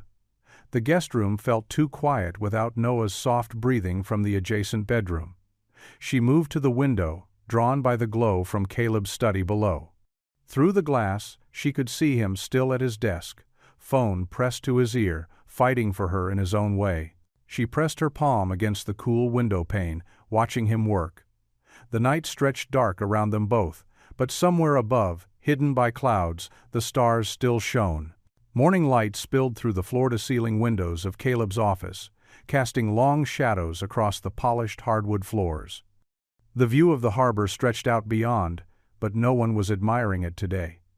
Jenny Torres, a young nurse from the night shift, sat nervously in one of the leather chairs, her hands twisting in her lap. "Take your time," Eva said gently, passing her a glass of water. She stayed standing, her simple navy dress a stark contrast to the luxury around them. Jenny took a shaky breath. "Miss Collier, Avery. She cornered me in the break room last week, said she needed access to the security footage to protect the Whitmore family reputation." Her voice trembled. "I didn't know what she'd do with it. She was so insistent." Caleb paced behind his desk, his jaw tight. "Did she edit the footage herself?" "No, sir." Jenny's eyes filled with tears. "She just wanted the raw files. But yesterday, I overheard her talking to someone on the phone about a PR firm, Meridian Associates. They're the ones who cut it to make Ms. Martinez look bad." Eva's hand found the cross at her neck, thumb rubbing the familiar metal. "Why come forward now?" "Because it's wrong." Jenny looked up, finding her courage. "You've always been kind to everyone, even the newest staff. And when my son was sick last month, you covered my shifts without complaint. I couldn't sleep knowing I helped hurt you." Caleb stopped pacing. "Meridian Associates?" he repeated slowly. "They're Evelyn Dane's preferred PR firm. They handle all the hospital board's media." "Of course," Eva whispered. The pieces clicked into place. "Evelyn never wanted me caring for Maggie in the first place. She thought I wasn't appropriate." "I'm so sorry," Jenny said, wiping her eyes. "I saved copies of everything. The original footage, the emails from Ms. Collier. I'll testify if you need me to." Eva touched the young nurse's shoulder. "Thank you for your honesty. That took real courage." Caleb was already on his phone, typing rapidly. "I'm calling an emergency board meeting. With this evidence, we can prove the video was deliberately manipulated. Evelyn and Avery won't get away with this." "Wait." Eva's quiet voice cut through his fury. She turned to Jenny first. "You can go now. Thank you again. And don't worry about any consequences. We'll make sure you're protected." After Jenny left, Eva crossed to where Caleb stood by the windows. The morning sun caught the simple engagement ring on her finger, sending small rainbows dancing across the wall. "Before you start a war, please listen to me. They tried to destroy you," Caleb said, his voice rough with anger. "They put Noah through trauma, damaged your reputation, all because of prejudice and pride." "Yes." Eva placed her hand on his arm, feeling the tension in his muscles. "But fighting hatred with hatred won't heal anything. This isn't hatred. It's justice." "Is it?" Eva's dark eyes held his. "Or is it revenge?" Caleb ran a hand through his hair, frustrated. "What would you have me do? Let them get away with it?" "No.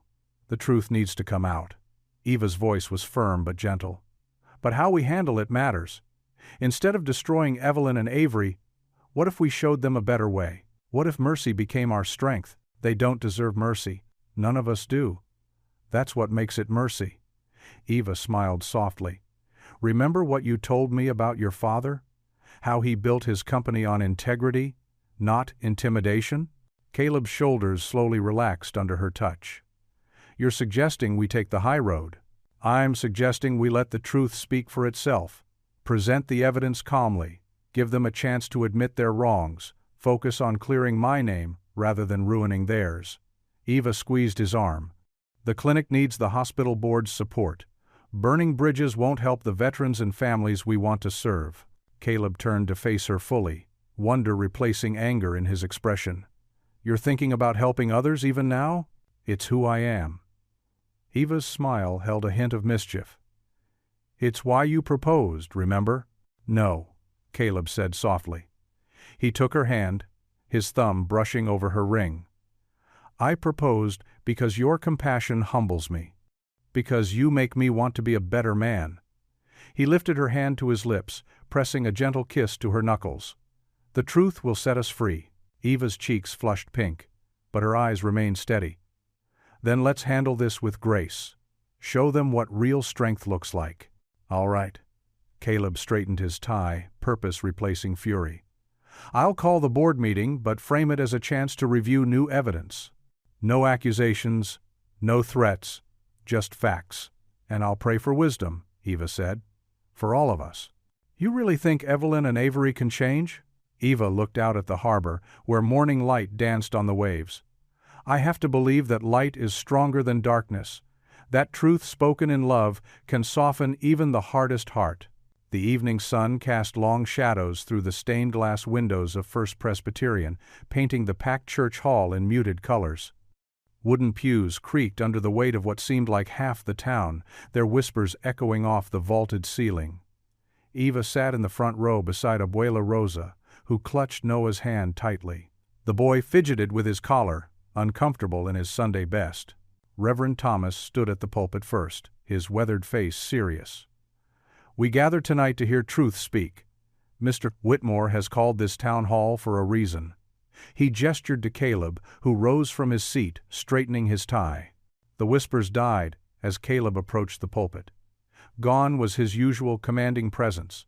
Instead, he seemed humbled, his shoulders carrying an invisible weight. He placed his hands on either side of the wooden lectern and looked out at the sea of familiar faces. I owe this community an apology, he began, his voice steady but softer than usual. When I first met Eva Martinez, I saw only what I wanted to see. Someone beneath my station, someone who didn't belong in my mother's care. He paused, swallowing hard. I was wrong. My pride blinded me. A murmur rippled through the congregation. Eva felt Abuela Rosa squeeze her hand. For those who haven't seen the edited video circulating online, it appears to show Eva neglecting my mother, even being rough with her. Caleb gestured to a screen being lowered behind him. But that's not the whole truth. Tonight, I'm going to show you the unedited footage. The lights dimmed. The projection showed the familiar scene of Maggie's room. But this time, the full sequence played out. Eva watched herself singing softly to Maggie during an episode, holding her hand, adjusting her pillows with gentle care. The timestamp showed hours of patient attention, not the few misleading seconds that had been cherry-picked. This is who Eva Martinez really is, Caleb continued as the lights came back up. A woman of extraordinary compassion who has taught me what true service means. He straightened his shoulders. To demonstrate my commitment to change, I'm resigning from 2 for-profit boards to focus on our new caregiver initiative, and I have evidence that the edited video was created by a PR firm hired by Evelyn Dane. Gasps echoed through the hall. In the middle pews, Evelyn stood up, her face flushed.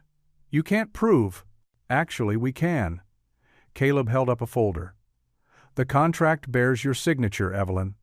The hospital board has already received copies. The sanctuary erupted in applause. Eva saw several board members nodding grimly at each other. Evelyn's face crumpled as she gathered her purse and hurried toward the exit. Furthermore, Caleb continued once the noise died down, I want to address the rumors about Eva's character. She never asked for any of this. When I proposed marriage, it wasn't out of love. It was out of duty and gratitude. But Eva showed me what real love looks like through her actions every day. Eva felt tears pricking at her eyes. Noah leaned against her side, and she wrapped an arm around him. A movement near the back of the church caught Eva's attention. Avery Collier stood up, her elegant figure impossible to miss. But instead of her usual superior expression, her face showed genuine remorse. She made her way down the aisle, stopping in front of Eva. I owe you an apology, Avery said, loud enough for nearby rows to hear. I was jealous and petty. I pressured that poor nurse to give me the footage, though I never intended it to be manipulated this way. She met Eva's eyes. You're exactly what this family needs. I'm truly sorry. Eva stood, taking Avery's hands in hers. Thank you, she said simply. More applause broke out, spreading through the congregation like a wave. Reverend Thomas returned to the pulpit, holding up a paper. I've just received word from Child Protective Services. They've officially closed their investigation, finding no evidence of wrongdoing. Eva, your son can come home. Noah jumped up, throwing his arms around Eva's waist. Mom, he whispered against her dress. We're going home. Eva hugged him close, her tears finally spilling over. Around them, the church had erupted in celebration. She saw familiar faces from the veterans' clinic, nurses from the hospital, even some of Caleb's business associates, all standing, all applauding. Caleb made his way down from the pulpit, stopping beside them. The look he gave Eva held something new, not duty, not gratitude, but something deeper, something real. Noah reached out and took his hand, completing their circle as the evening sun painted them in gold through the stained glass windows. Morning dew sparkled on the roses in the Whitmore Mansion's garden, catching the soft light of dawn. The air held that special freshness that comes after a storm has cleared, both literal and metaphorical. Eva walked among the flower beds, her fingers brushing the wet petals as she checked on the plants that had become her morning ritual with Maggie. She heard footsteps on the gravel path behind her and knew it was Caleb before he spoke. He had a distinctive way of walking, measured, deliberate steps that matched his careful nature. When she turned, she found him standing there in a casual sweater and slacks, looking more approachable than his usual business attire. "You're up early," Eva said, offering a small smile. "I couldn't sleep," Caleb admitted, running a hand through his slightly disheveled hair. "I kept thinking about everything that's happened, about us." Eva's heart quickened, but she kept her voice steady. "Me too." Caleb moved closer, his eyes fixed on the rosebush between them. "After everything, the accusations, the scandal, what they put you through." He paused, choosing his words carefully. "I need to ask you something important." Eva waited, her hands clasped together to still their trembling. "Do you still want to marry me?"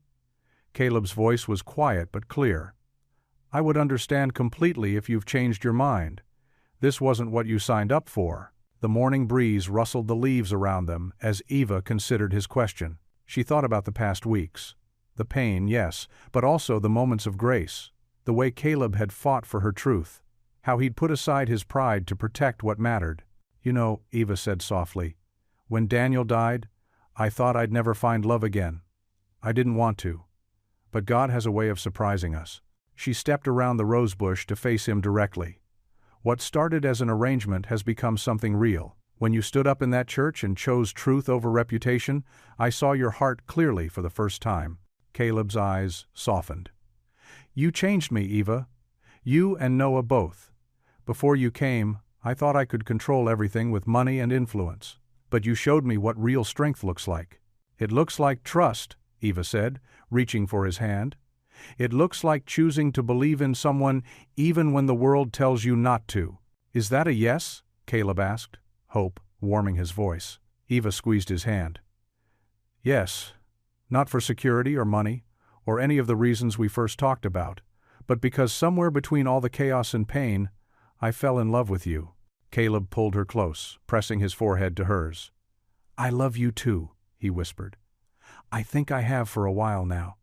I just didn't know how to say it." "Sometimes actions speak louder than words," Eva said, thinking of all the ways he'd shown his care, the quiet support, the fierce protection, the gentle patience with Noah.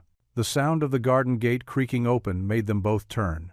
Maggie stood there in her morning robe, more alert than she'd been in days. Her eyes were clear and bright as she took in the scene before her. "Finally," Maggie said, her voice strong and sure. "My family is whole." Eva felt tears prick her eyes as Maggie walked toward them with steady steps. The older woman's face glowed with joy and recognition, one of those precious, lucid moments that had become rarer but more meaningful. "Mother," Caleb said softly, extending his other hand to her. "Oh, don't mother me," Maggie said with a familiar spark of humor. "I've been watching you two dance around each other for weeks. It's about time you figured it out." Eva laughed through her tears as Maggie joined their embrace. The morning sun wrapped around them like a blessing, warming the dew-kissed garden. In that moment, Eva felt the truth of Maggie's words deep in her soul. They were whole, not perfect, not without challenges ahead, but whole in all the ways that mattered. There in the garden where she'd spent so many mornings bringing beauty back to life, Eva felt her own heart blooming with new hope. The past didn't have to define the future. Sometimes the most beautiful gardens grew from the most difficult storms. Maggie patted both their hands, her eyes twinkling with that special clarity that made these moments so precious. "Now," she said, I believe we have a wedding to plan." The church basement hummed with activity as volunteers bustled about, carrying vases of fresh wildflowers and stacking homemade pies on long folding tables. The sweet scent of cinnamon and baked apples mingled with the fragrance of lilies and roses, creating an atmosphere that felt both homey and sacred. Abuela Rosa stood at the industrial kitchen counter, her flour-dusted hands expertly crimping the edges of her famous pecan pie. "No, no, mi amor," she said firmly, to one of the church ladies who tried to help. "These pies must be perfect. It's not every day my Eva gets married." The basement's fluorescent lights cast a warm glow over the scene as women from the congregation arranged flowers in mason jars wrapped with simple white ribbons. They worked with careful hands, threading sprigs of baby's breath through roses and daisies, creating centerpieces that looked both elegant and unpretentious.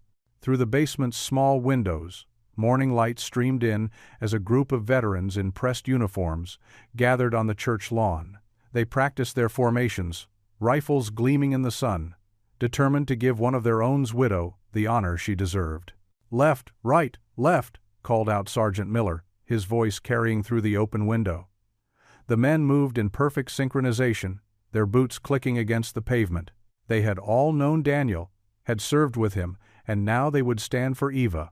Noah bounced down the basement stairs, his small dress shoes tapping against each step. His usual unruly hair had been carefully combed, though one stubborn cowlick still stood up in the back. "Abuela, watch me practice." He held his head high, mimicking the serious expression he'd seen in wedding photos. Abuela Rosa wiped her hands on her apron and turned to watch as Noah demonstrated his walk, carefully measuring each step just as they'd practiced. He held his arm out, pretending to escort his mother down the aisle. "Muy bien, mi pequeño," Abuela clapped, her eyes glistening. "Your mama will be so proud to walk with you." The basement door opened again, and Maggie appeared at the top of the stairs, supported by her nurse. Today was one of her good days. Her eyes were clear and bright, her silver hair neatly styled. She wore a pale blue dress that brought out the warmth in her face. "I want to see everything," Maggie announced, making her way carefully down the stairs. The volunteers paused in their work, ready to assist if needed, but Maggie managed on her own, determined and steady. "Mrs. Whitmore, you should be resting," one of the ladies suggested gently. Maggie waved away the concern. "I'll rest tomorrow. Today, I want to make sure everything is perfect for my new daughter." She moved to one of the flower arrangements, adjusting a rose with surprising precision. "Eva deserves everything to be beautiful." Noah ran to Maggie's side, taking her hand. "Grandma Maggie, want to see me practice walking Mama down the aisle?" Maggie's face lit up. "Show me, sweetheart." Noah straightened his little bow tie and began his careful march again, this time with even more concentration. Maggie watched, beaming, as he demonstrated the steps Reverend Thomas had taught him. "Perfect," Maggie declared. "Just like a little gentleman." Abuela Rosa pulled another pie from the oven, its golden crust perfectly browned. The rich aroma of butter and sugar filled the air as she set it on the cooling rack alongside 5 others. "Eva's favorite," she said softly. "Just like I made for her quinceañera." Outside, the veterans had finished their practice and filed into the basement, their presence filling the room with quiet dignity. Sergeant Miller approached Abuela Rosa, removing his cap. "Ma'am," he said respectfully, "we've got the honor guard ready. We'll make sure Sergeant Martinez is properly remembered today." Abuela Rosa touched his arm, unable to speak for a moment. Finally she managed, "Daniel would be proud to see this day." The morning continued in a flurry of activity. More volunteers arrived with covered dishes and additional flowers. The women arranged chairs and tied white bows on the end of each pew upstairs. Throughout it all, Noah continued practicing his walk, each time with growing confidence. Maggie sat in a comfortable chair, supervising the flower arrangements and sharing stories about her own wedding day. Her lucidity held steady, a blessing everyone silently acknowledged with grateful hearts. "Eva taught me to see beauty again," Maggie told the ladies as they worked. When everything was dark and confusing, she brought light back into my world with her songs and her kindness. Upstairs in the bride's room, Eva stood before a full-length mirror, hardly daring to breathe. The simple white dress fell in soft folds around her, elegant without being ostentatious. Small pearl buttons ran down the back, and delicate lace trimmed the modest neckline. Her hands trembled as she touched the material, feeling the reality of this moment sink in. Joy bubbled up inside her chest, unexpected and overwhelming. The woman in the mirror looked transformed, not just by the dress, but by the light of hope in her eyes.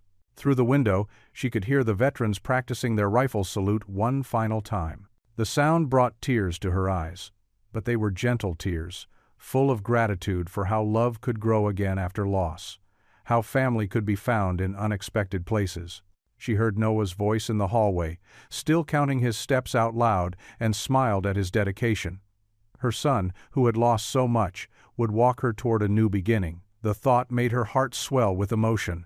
Eva's reflection showed a woman who had walked through fire and emerged stronger, who had chosen love again despite fear, who had found purpose in serving others.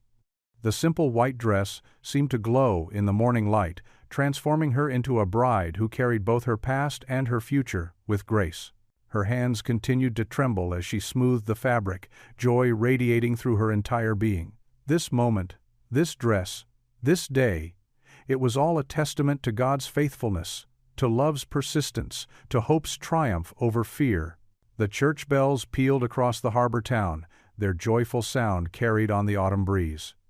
Inside the old stone church, sunlight streamed through stained glass windows, casting rainbow patterns across the wooden pews filled with townspeople, hospital staff, and veterans in pressed uniforms. Eva stood at the back of the church, her simple white dress flowing softly around her. Her dark hair was crowned with baby's breath and small white roses. Noah, handsome in his new suit, squeezed her hand and looked up at her with bright eyes. "Ready, Mom?" he whispered. Eva's heart swelled as she smiled down at her son. "Ready, mi amor?" The organ began to play, and the wooden doors swung open. Eva's breath caught as she saw what awaited them. Along both sides of the aisle, veterans stood at attention in crisp uniforms, forming an honor guard. As Eva and Noah took their first steps, the veterans raised their hands in perfect salutes. Tears pricked Eva's eyes as she recognized many faces, men and women she had cared for at the clinic, veterans who had known Daniel, elderly soldiers who had been Maggie's friends. Their presence felt like a blessing, a bridge between her past and future. Noah walked tall beside her, matching his steps to hers just as they'd practiced. His small hand remained steady in hers, grounding her with each step. At the front of the church, Caleb waited by the altar, his expression soft with wonder as he watched them approach. Reverend Thomas stood ready with his Bible, a gentle smile beneath his silver hair. But it was Maggie who drew Eva's attention. The older woman sat in the front pew, radiant in pale blue, her eyes clear and present. She beamed at Eva and Noah, dabbing at her eyes with a lace handkerchief. This was one of her good days, a precious gift. When they reached the altar, Noah gave Eva's hand a final squeeze before placing it in Caleb's waiting palm. The boy's chin lifted proudly as he took his place beside them.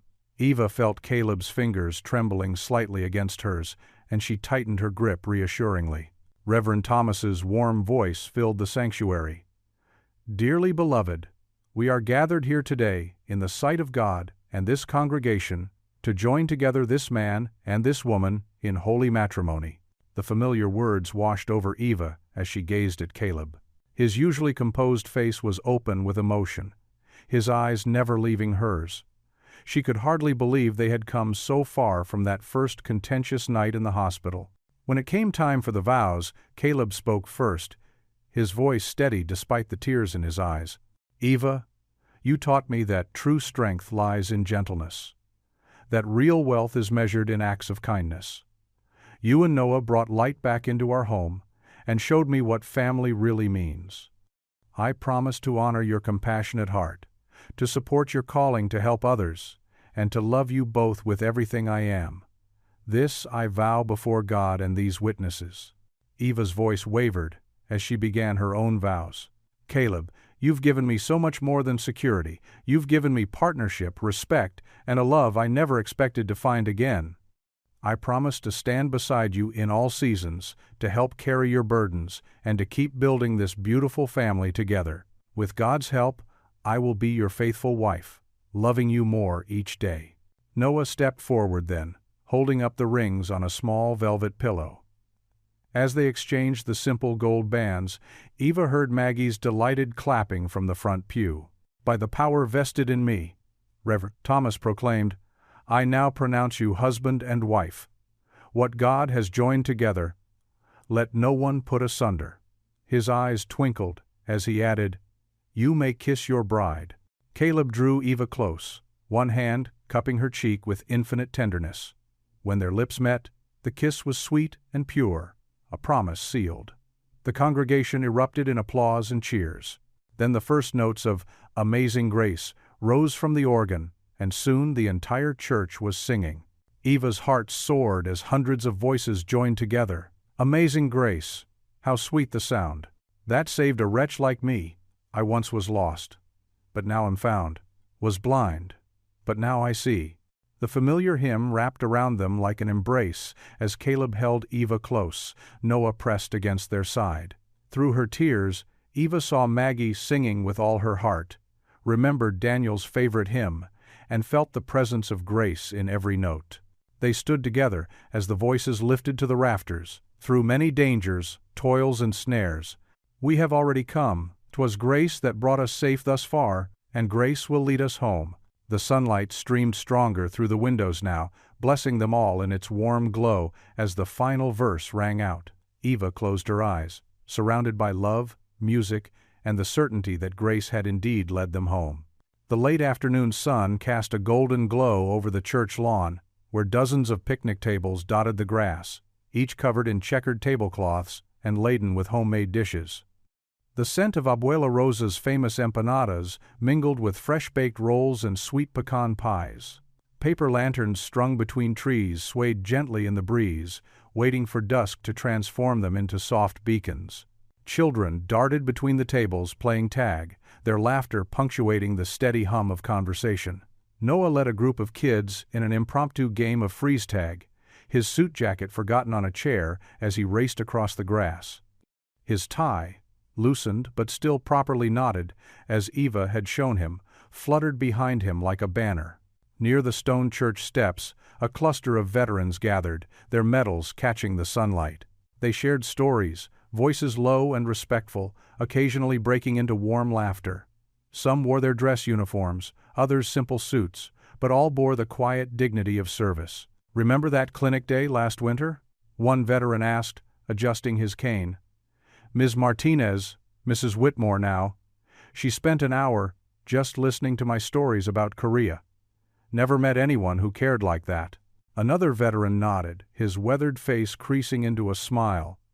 "She's got healing hands, that one, and a voice like an angel when she sings those hymns." Under the shade of an old oak tree, Maggie sat in her favorite chair, a light blanket across her lap despite the warm day. Her eyes were clear and bright, one of her good days, as she watched Noah approach with something clutched carefully in his hands. "Grandma Maggie," Noah called out, using the name that had come naturally to him over the past months. "Look what I made for Mom and Dad." He held up an intricate Lego creation, a miniature white church complete with tiny windows and a bell tower. Maggie's face lit up as she leaned forward to examine his handiwork. "Why, Noah, you've captured it perfectly. Look at those little steps, just like the ones your mother walked down today." Noah beamed, carefully turning the model to show her every detail. "See, I even made tiny flowers like the ones on Mom's dress. And look, there's a little bench where you sit to read your Bible in the garden." "You have such careful hands," Maggie praised, reaching out to touch his cheek. "Just like your mother when she tends to people." The sound of violin music drew their attention to the center of the lawn where tables had been moved aside to create a dance floor. Caleb stood in his dark suit, hand extended to Eva, his usually serious face transformed by a tender smile. "May I have this dance, Mrs. Whitmore?" he asked, his voice carrying the warmth that only Eva and their small family usually heard. Eva placed her hand in his, her simple gold band catching the light. "I thought you'd never ask, Mr. Whitmore," she teased, her eyes sparkling. As they moved together to the music, the gathered crowd watched the unlikely pair who had brought so much change to their community. Eva's white dress swirled around her ankles, and Caleb held her with the gentle reverence of a man who knew exactly how precious his gift was. "You look beautiful," Caleb murmured only for her ears. "I keep thinking I'll wake up and find this was all a dream." Eva squeezed his hand. "Not a dream, just grace." Other couples joined them on the makeshift dance floor, Reverend Thomas and his wife, elderly couples who had been married for decades, young parents swaying with children in their arms. The music wove them all together, a tapestry of community and celebration. Near the dessert table, Abuela Rosa wiped happy tears from her eyes as she watched her daughter dance. She sliced generous pieces of tres leches cake, sharing them with anyone who passed by. "My Eva," she told them proudly. "She always had a heart bigger than the ocean." The sun began its descent toward the harbor, painting the sky in brilliant oranges and pinks.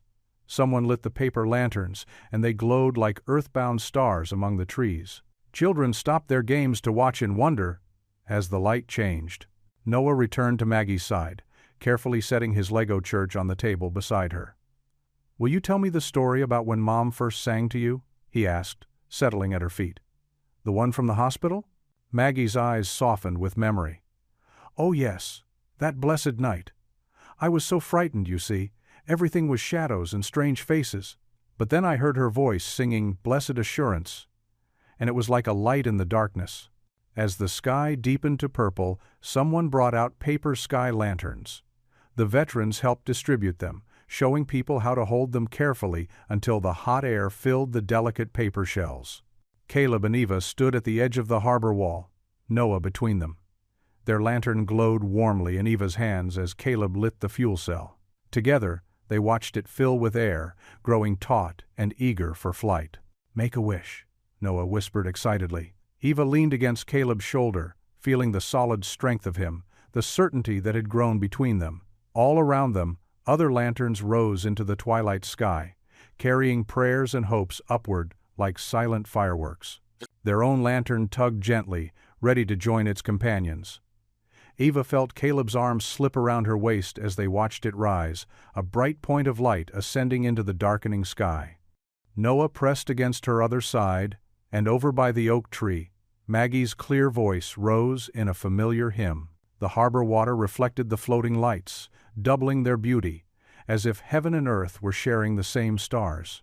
Eva rested her head on Caleb's shoulder, surrounded by the family she never expected and the love that had grown not from duty but from grace. The morning sun warmed the polished brass plaque outside the renovated Victorian house that would serve as the headquarters for the SGT Daniel Martinez Caregiver Fund. A crowd had gathered on the wraparound porch and spilled onto the freshly laid brick pathway leading to the entrance. Veterans in pressed uniforms stood alongside nurses in crisp scrubs, while townsfolk filled in the spaces between, all waiting for the ceremony to begin. Eva smoothed her simple navy dress, her fingers brushing against Daniel's dog tags beneath the fabric. She wore them today, of all days, feeling their familiar weight against her heart. Beside her, Caleb adjusted his tie, but his eyes were fixed on her face, offering silent support. "You ready?" he whispered, reaching for her hand. Eva nodded, squeezing his fingers. "As long as you're here." The podium had been set up on the wide porch, with chairs arranged on the lawn below. Noah sat in the front row between Abuela Rosa and Reverend Thomas, practically bouncing with excitement. He wore the junior volunteer badge he'd earned at the free clinic, polished to a shine. Mayor Thompson stepped up to the microphone first, offering brief welcomes before turning to introduce Eva. The crowd's applause was warm and genuine, so different from the whispers that had followed her months ago. Eva approached the podium, her hands steady as she unfolded her notes. The faces before her were familiar now. Mrs. Chen from the flower shop, who'd lost her husband to Alzheimer's. Jack Wilson, the veteran who'd defended her that day in the grocery store. Sarah from pediatrics, who just received one of the first nursing scholarships. "When my husband Daniel deployed," Eva began, her voice clear and strong, "he told me that service isn't about glory, it's about dignity. about seeing the worth in every person who needs help. She paused, letting her gaze sweep across the gathering. As a nurse, I've learned that caregiving is much the same. It's about honoring the dignity in our patients, whether they're strong enough to ask for help or too vulnerable to speak at all. In the second row, Maggie sat in her wheelchair, alert and present today. She nodded encouragingly, her eyes bright with understanding.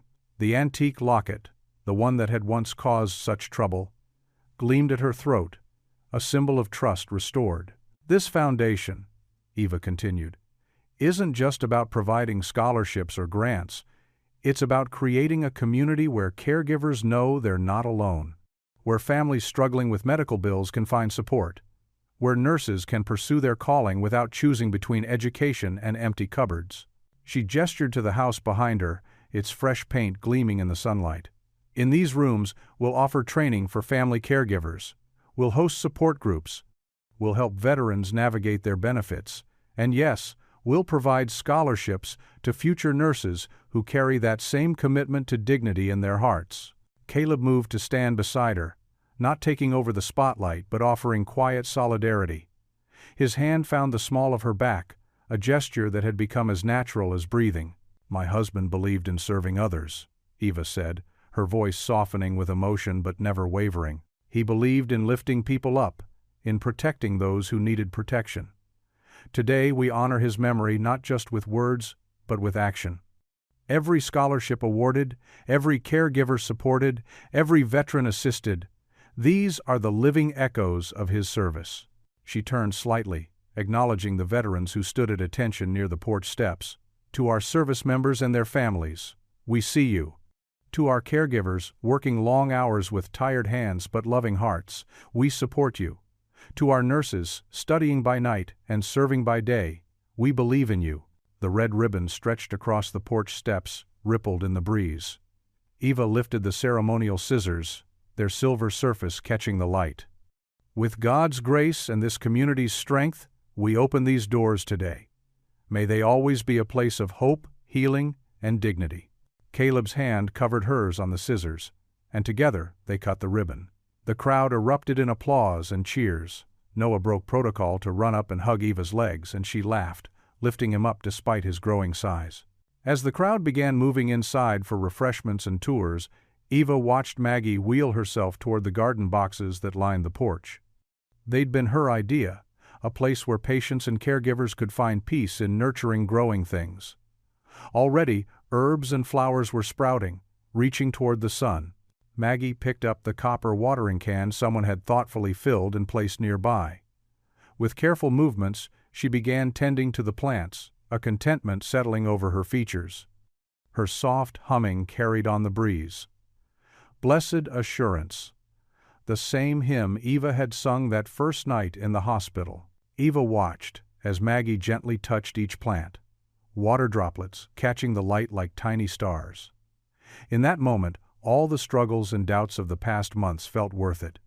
Here was dignity in action, not just being cared for, but participating in care, contributing to growth. The hymn drifted up from Maggie's lips as she continued her careful watering, the notes carrying promise and peace. Around her, guests explored the new foundation space. But she remained absorbed in her task, at home in this place of healing. Caleb slipped his arm around Eva's waist, and together they watched Maggie tend her garden, her voice lifting in gentle song, her hands steady with purpose. The late summer breeze carried the scent of salt and contentment across the harbor as Eva, Caleb, Noah, and Maggie made their way down the weathered wooden pier. Their footsteps created a gentle rhythm against the boards, matching the peaceful lapping of waves below. The setting sun painted the sky in brilliant strokes of orange and pink, casting long shadows behind them as they walked. Noah skipped ahead, then back, his energy boundless, even after a full day. "Mom, look at the seagulls," he called out, pointing to a group of birds swooping and diving near a fishing boat. His sneakers left little wet prints on the boards where he'd stepped in puddles, making Eva smile. "Careful, sweetheart," she called out, though her voice held more joy than worry. Her free hand was intertwined with Caleb's, while her other arm supported Maggie, who moved slowly but steadily between them. "The water looks like it's on fire," Maggie observed, her voice clear and present. It was one of her good days, the kind that felt like a gift. She wore a light sweater despite the warm evening, her silver hair catching the golden light. Caleb squeezed Eva's hand. "Dad and I used to come here to fish," he shared, his usual reserve softening in the glow of sunset. "He'd pack thermoses of coffee, and we'd sit for hours, sometimes not catching anything at all." "Those sound like perfect mornings," Eva said softly, understanding how precious such memories were. They reached the ice cream cart that always parked at the pier's midpoint, its cheerful umbrella casting striped shadows. The vendor, Mr. Peterson, broke into a wide smile at their approach. "The usual for everyone?" he asked, already reaching for his scoops. "Yes, please." Noah bounced on his toes, watching as Mr. Peterson prepared a chocolate cone with extra sprinkles. Eva helped Maggie settle onto one of the wooden benches facing the water while Caleb handled the ice cream distribution. Vanilla for Maggie, strawberry for Eva, coffee for himself, and Noah's chocolate masterpiece. "Remember to eat it before it melts this time."